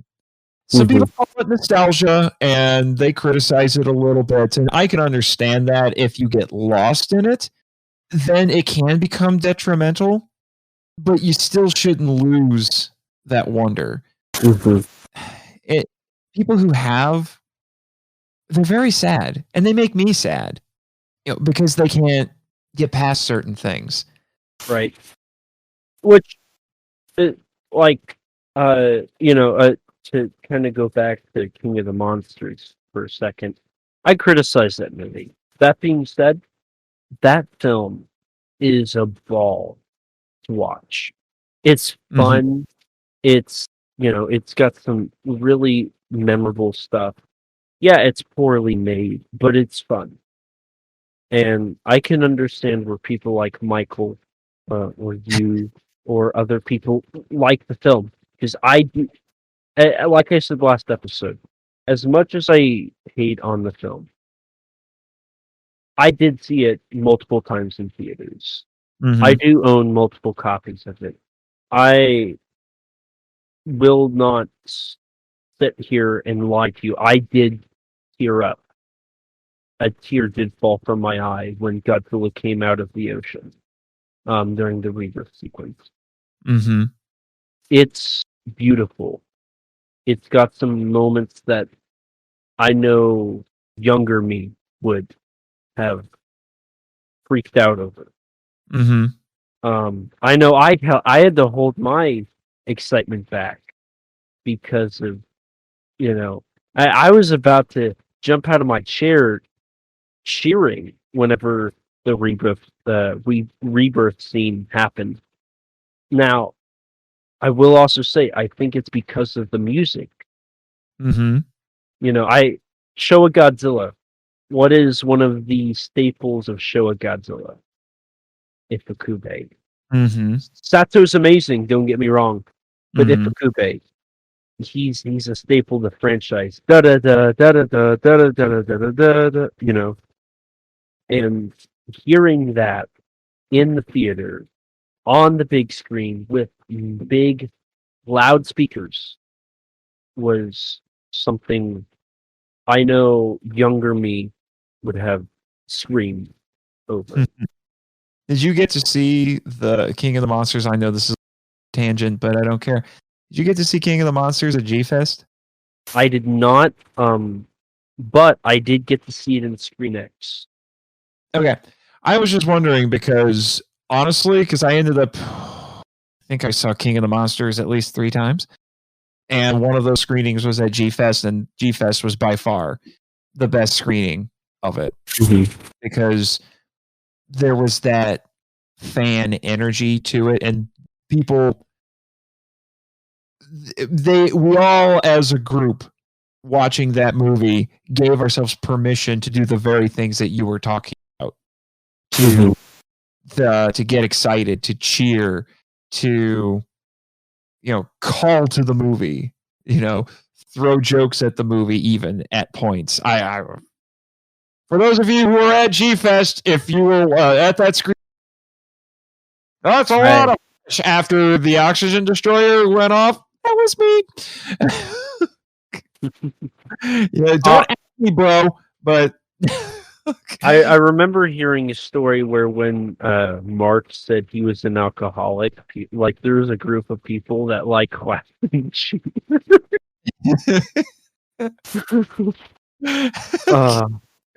Yeah, weird things happen at G-Fest movie screenings, but again, that's one of the things that is great about, to kind of go back a little bit to the discussion.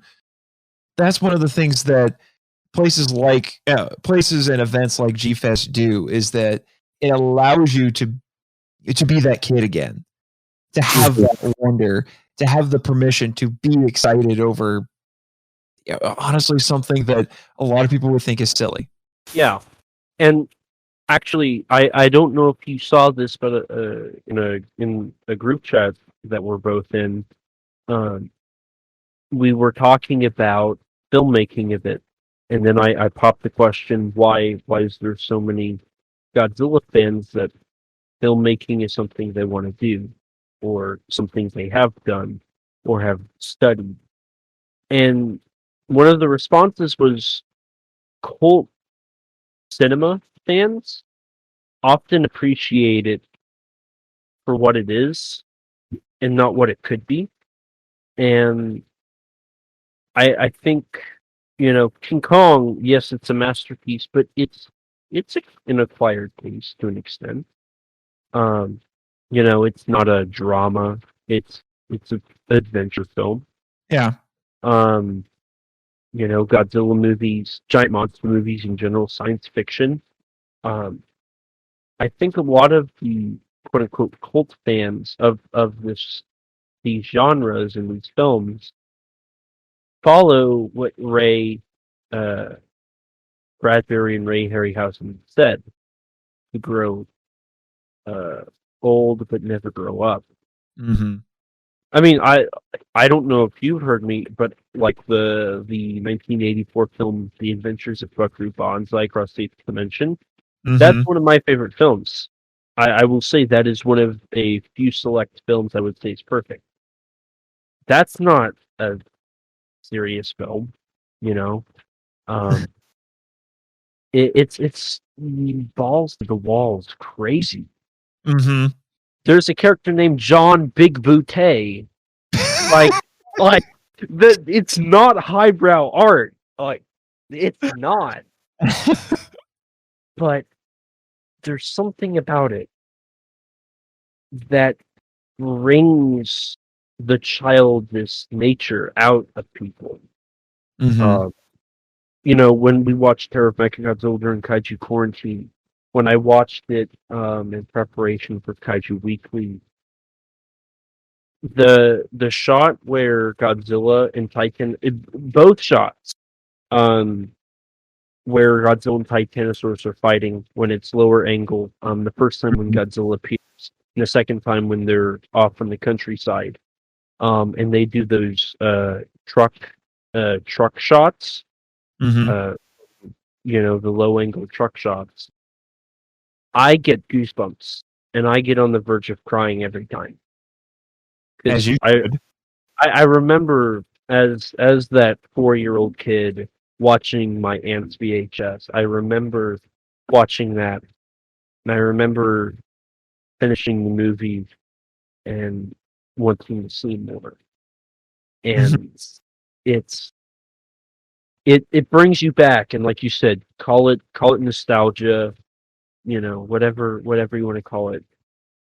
But we made a joke before the recording about how maybe you went back in time and saw it in 1933, referring to King Kong. But I think, in a sense, you do go back in time with these movies. You do. I think it's back to the time at which it was made, the time at which it takes place, or back in time to when you first saw it. Mm-hmm. And I guarantee you that's what Mr. Bradbury and Mr. Harryhausen, that's what they did every time they saw the King Kong.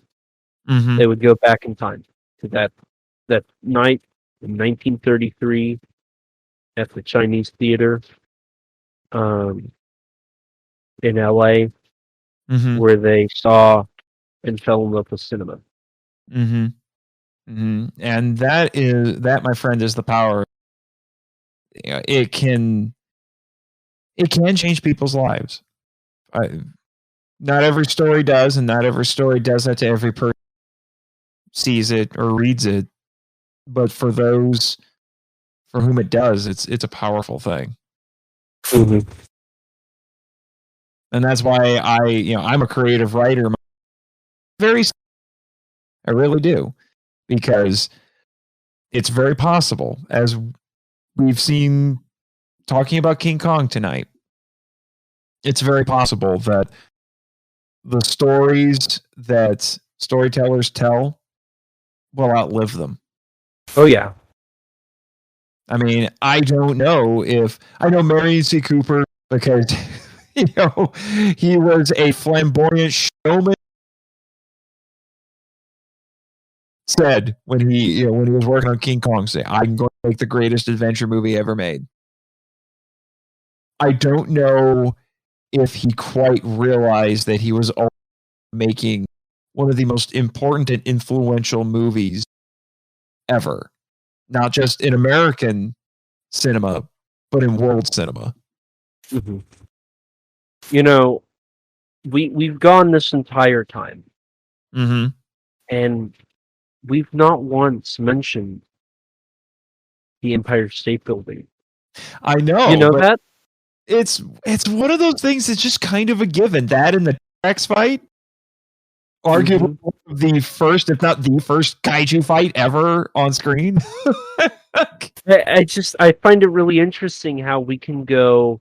What? It's been 2 hours almost. Yeah, almost 2 hours since we started this recording. And actually, we started this recording 2 hours and 7 minutes ago. Mm-hmm. And we have not once had to rely on the dinosaur fight or the Empire State Building as topics. That shows how influential this film is. Arguably the two most, famous scenes from the film, it's taken us 2 hours to even acknowledge. I know. You could do a whole series of podcast episodes on this film alone. Mm-hmm. Just going over everything in it. That's how important it is. But you're right. The most iconic scenes, we just now got to them. Mm-hmm. And honestly, I forgot they existed until right now. They've crossed my mind a few times because I'm like, we should probably talk about certain things, but we're having too much fun talking about other things related to this movie. Mm-hmm. Yes, Jimmy, you would have reminded us. Funny thing, I kind of forgot you were here for a little bit. Just saying. You've been remarkably quiet. Yeah, whenever we were talking earlier, I was like, Jimmy hasn't really talked a lot about his thoughts on all this. I guess he's a man of few words, right? He is. And what was that again, Jimmy? Oh, okay. It's not Space Kong, so you have a little to talk about. Yeah, I forgot. Because your full moniker is Jimmy from NASA. Mm-hmm. Mm-hmm. I got you, Jimmy. But I guess, because we are hitting 2 hours. Yes. Nathan, go ahead and... Biggest episode ever. Actually, I don't know. That's actually a good question. Nathan, what's your thoughts on either of those scenes? Because we do need to talk about them, because this would not be King Kong 33 without them. Yes. I mean, it's hard to come up with anything about those scenes that hasn't been said already. The T-Rex fight is incredible. And yes, Jimmy, I know it's technically not labeled a T-Rex. It's a meat eater or whatever. I've read the Wikizoa article, seen the video, got it. But that right there is just, that scene alone is a work of art. You look at that and you see the craft of what O'Brien was doing. Mm-hmm. I think that, what was it? It took an inordinate amount of time, that scene alone, for him to Was that 3 months? It was like 3 or 4 months that he worked on that scene alone, and meticulously animating everything. And I don't even know if that was storyboarded or anything. He might have come up with the choreography himself. And you can definitely see it. He had a background in wrestling and boxing, which you can definitely tell, because Kong boxes that that T-Rex, whatever you want to call it. He boxes that thing, and it ends with basically Kong's finishing move. He breaks that thing's jaw, and that comes back in several movies. He did it to poor Gorosaurus, man. Poor Goro. Yeah, let me tell you, he's still a little bit salty about it. We have to keep those two separated, but like a lot of monsters actually on the island. But yeah, and I know if you pay enough attention and you pause the movie at the right frames, you can see some imperfections in it. Like you can actually see a metal rod. You blink and you miss it. I mean, literally blink and you miss it, but you can see a metal rod that O'Brien used to prop up the dinosaur model when he was doing the flip. But the fact that he was even able to do it is astonishing. Right. I marvel at that scene every time I see it. I really do. And like I said, it's arguably the first kaiju fight. Mm-hmm. I mean, it really depends on your definition of kaiju, but what? It really depends on your definition of kaiju, but... Hey, Travis! But yes, but it's at least the prototype for what we would get later. Oh, definitely. What are your thoughts on it?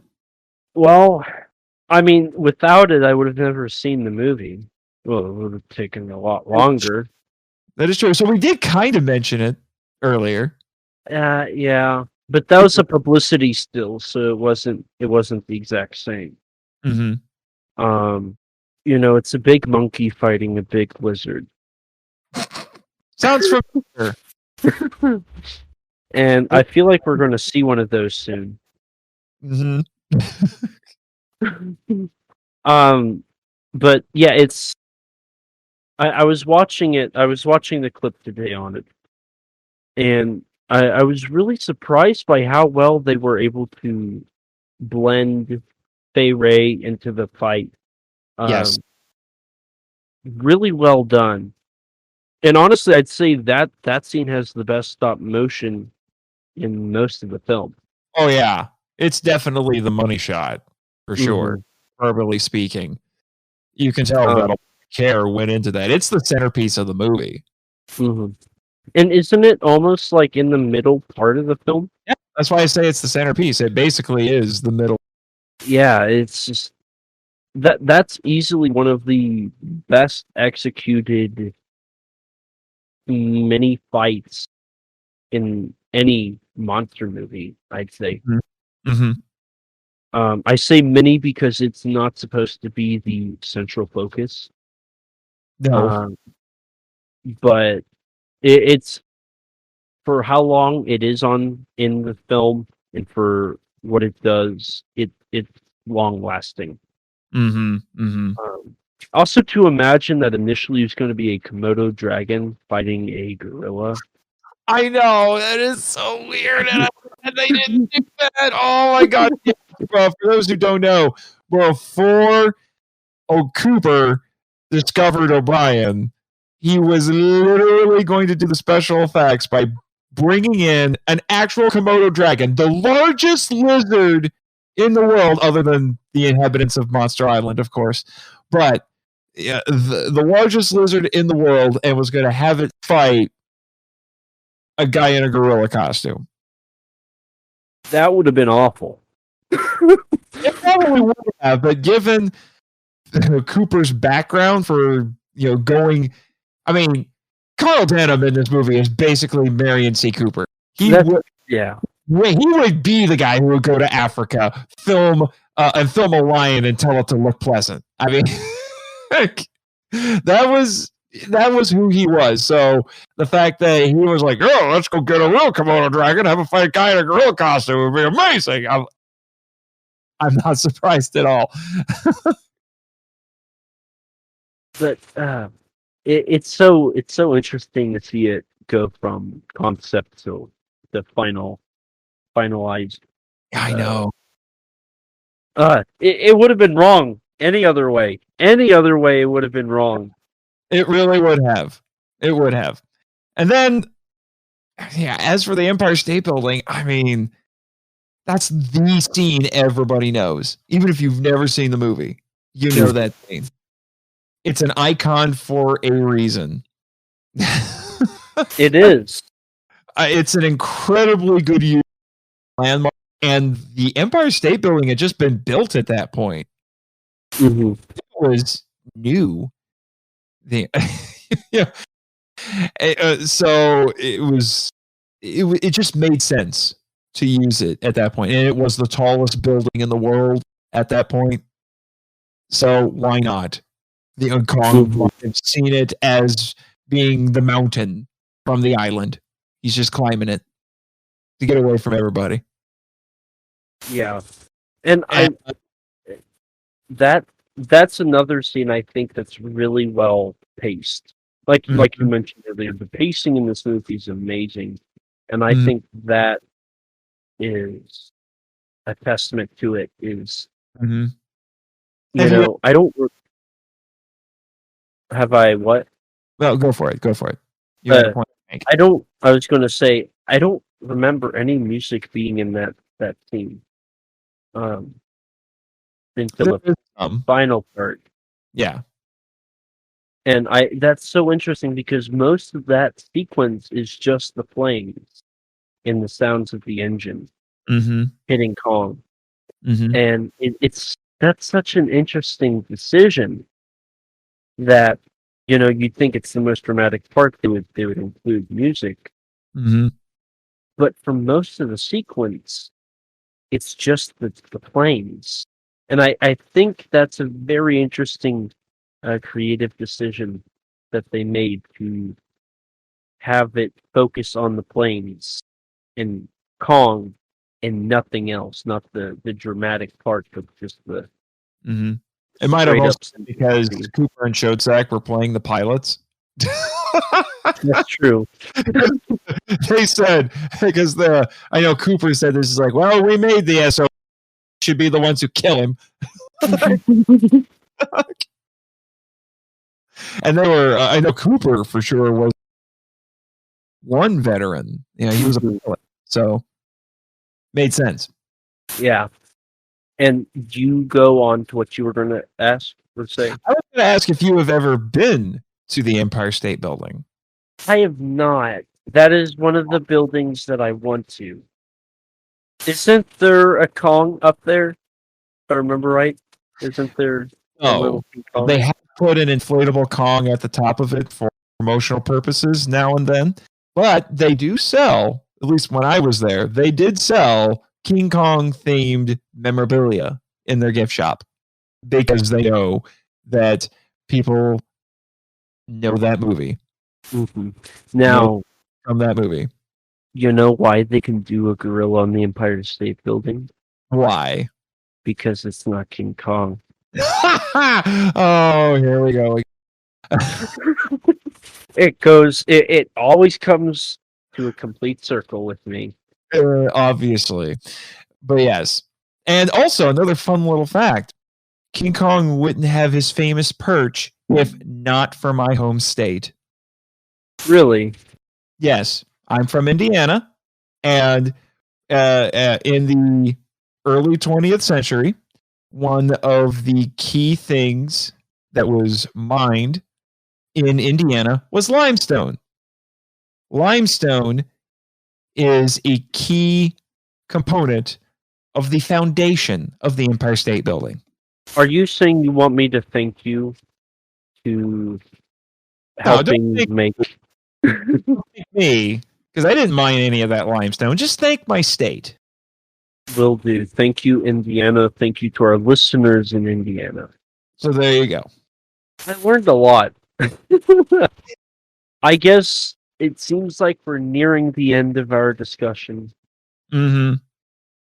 Overall, Point has kept up with us. Hot dang, we must have had a good talk. 2.5 hours about talking about a giant monkey. I'm just saying. Yeah. But to wrap up our conversation about a big monkey, overall, I think it's pretty obvious. But Nathan, what's your thoughts on the 1933 classic? It's exactly that. It's a classic. It is required viewing, I would say. If you fancy yourself a cinephile, a lover of movies, whatever, a lover of pop culture, you have to watch this. You need to watch this movie at least once in your life. There are only a handful of movies that I would say, there's even a book, what was it like to watch before you die? This has to be at the top of the list. Or at least close to it. So what you're saying is the guy I told you about at the beginning of this episode is wrong. Yes, and add a few more wrongs on there too. So wrong,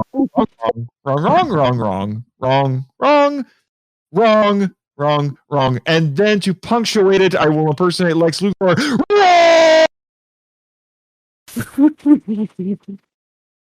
But I think I'm just going to have to say Nathan hammered it home.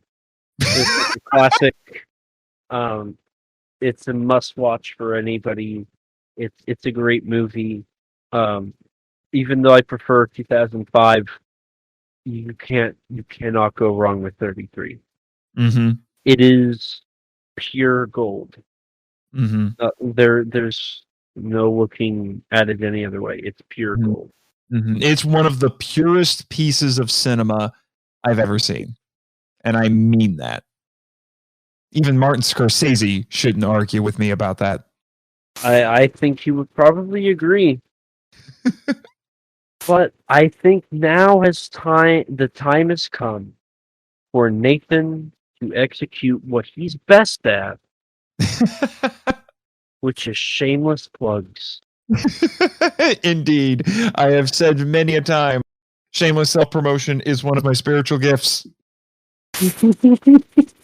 So, if you enjoyed this wonderful little discussion, I have covered this movie on my show, The Monster Island Film Vault.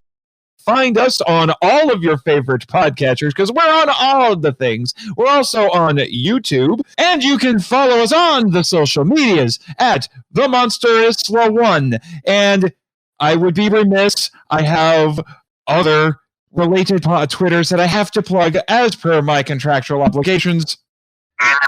I'm getting to it. One of which is for my intrepid producer, NASA. Follow at NASA Jimmy.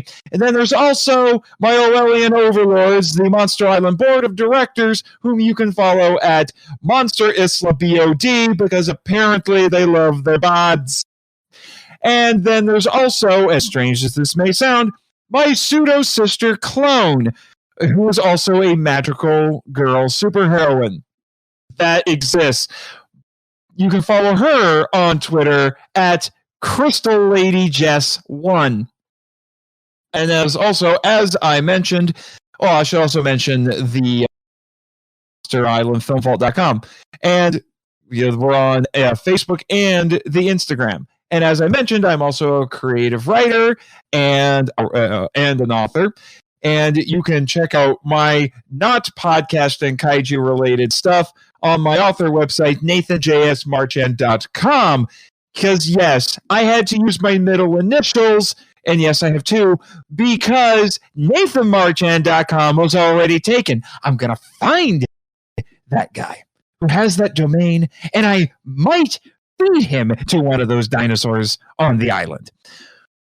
And you can also follow my professional Twitter at Nathan Marchand 7, and you can find my professional Facebook page, which is called The Worlds of Nathan Marchand. I believe that's everything. I have a lot. Thank you so much for giving all that a plug. And as always, that stuff can be found in the description below. So please check them out. Hit that follow button, like that Facebook page, subscribe to them on YouTube, do all of it. Check them out. A lot of good stuff going on. I should also mention that I do have a new book that just got published by Wild Hunt Press. I co-wrote it with my friends Nick Hayden and Aaron Brosman. It's called Zorzam and the God Who, which is a sword and sorcery story in the vein of Conan the Barbarian, but I dare say, All right. more than Conan. I All said, right. Huh. Interesting. But thank you so much, Nathan, for being on. I do appreciate it. This was a lot of fun. you got stuff. Oh yeah, I do. Yeah, because you have trademark plugs and sign-offs that I'm like, I need that. I can't have my Kaiju Converse without these. Oh yeah, I should probably plugging myself here. So hi, I'm Elijah. You have been listening to me partially talk for the last 2 hours. If you haven't heard of me, well, I'm not alone. But Well, I was going to say you poor deprived child. You haven't heard of Elijah. yes, I am Elijah. I think, pretty sure. I don't know anymore. I just You're either tired or having an existential. yeah, 9 times out of 10. But you can find me on the YouTube at ET13 Productions or on the Twitter at ET13 Productions. So I have an Instagram that I'm slowly getting back into using, but I haven't yet. That is also at ET13 Productions. You can also follow my personal Twitter for whatever's going on in my head. That's why it's called the Mind of One Elijah Thomas, because it's what's going on in my mind, and I'm only one of many Elijah Thomases in this world. Do you know there's actually a website that'll actually tell people there are with your name? I'm horrified at that. That I am one of, what was it, like 13, I think, Nathan Marchands in the United States. That's unique. There was a senator with Elijah Thomas. There's a basketball player. I'm not that unique. But you can follow that if you want to at E Thomas 1975. Capital E, capital T, lowercase HOMAS 1975. But now that I'm done plugging myself, also please check out Kaiju Ramen Magazine. It is a up-and-coming indie magazine that covers kaiju and tokusatsu related subjects. Its next issue will be coming out in April. So definitely check that out.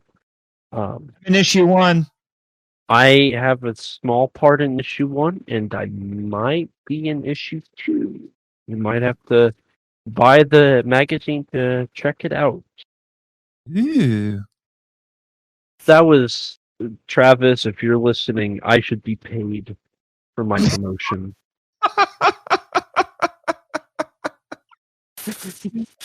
I agree with this plan. But please, since you are listening to Kaiju Conversation, it wouldn't be without having our sign out. Don't forget to rate us on iTunes. That boosts our ratings and helps us get recommended to more people just like you. If you don't have an Apple device, which I don't blame you, I don't, you can tweet us and follow us at KAIJU_CONVERS. If you don't have if you don't have an Apple device, or if you don't have Twitter, don't blame you, it can be pretty bad sometimes. You can like us on Facebook or follow us on Instagram and contact us through those means. If you're like me before podcasting, congrats and I envy you. And you don't have any social media, you can email us at kaijuconversation@gmail.com. All lowercase, all one word. You know the drill. And for your reviews, or if you have a question, send it to us. We'll always read it on air for everybody to hear. We also have merchandise on Teespring. Eventually, I know I keep saying it, eventually we'll have artwork that looks good and nice shirts. But I'm not the best at graphic design, and the artist I have in mind is pretty busy. So eventually, just not right now. Hey, Or I know people. that's good to know. Hey, I can help you. That's great to know. Or if you'd like to chat with me one-on-one, hear opinions from other people of different subjects related to Tokusatsu, and even possibly be on a podcast episode, join our Discord server where you can talk to me and other people like-minded about things you love. Don't forget to subscribe to our YouTube channel and hit that bell so you can be notified anytime we upload. We do have a brand new series out called Toku Fandom Tales. It is a monthly series where I will interview one person from our Discord server on how they got into Tokusatsu, what they like about Tokusatsu, and their thoughts on Tokusatsu in general. So far, we only have one episode out, but I am planning to do more and more to showcase the amazing community we have on this server, and hopefully, in the future, let it grow so it can represent more of our awesome community that is the Kaiju community. Someone was inspired by our friend Michael. Yes, but see, unlike Michael, mine's going to be constant.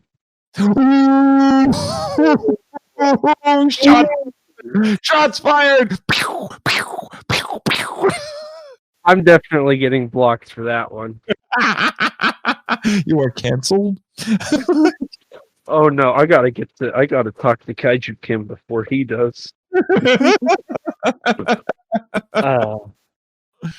But yeah, our YouTube channel will have exclusives on there, and I think it's a lot of fun. A huge thanks to Rex for editing. This is a longer episode, and I know. Oh well, he doesn't get paid for this. It was his choice. To be fair, it's his choice. It's not slavery if it's voluntary. Correct. I offered to pay him, but he said no. So he said no. But thank you, Rex, so much. His links are also in the description below. Check out his blog page. Check out his Twitter. Check out his Instagram. Check out all that good stuff. And please, everybody, thank you so much for watching. And remember, life's too short, not talk big. Bye, guys.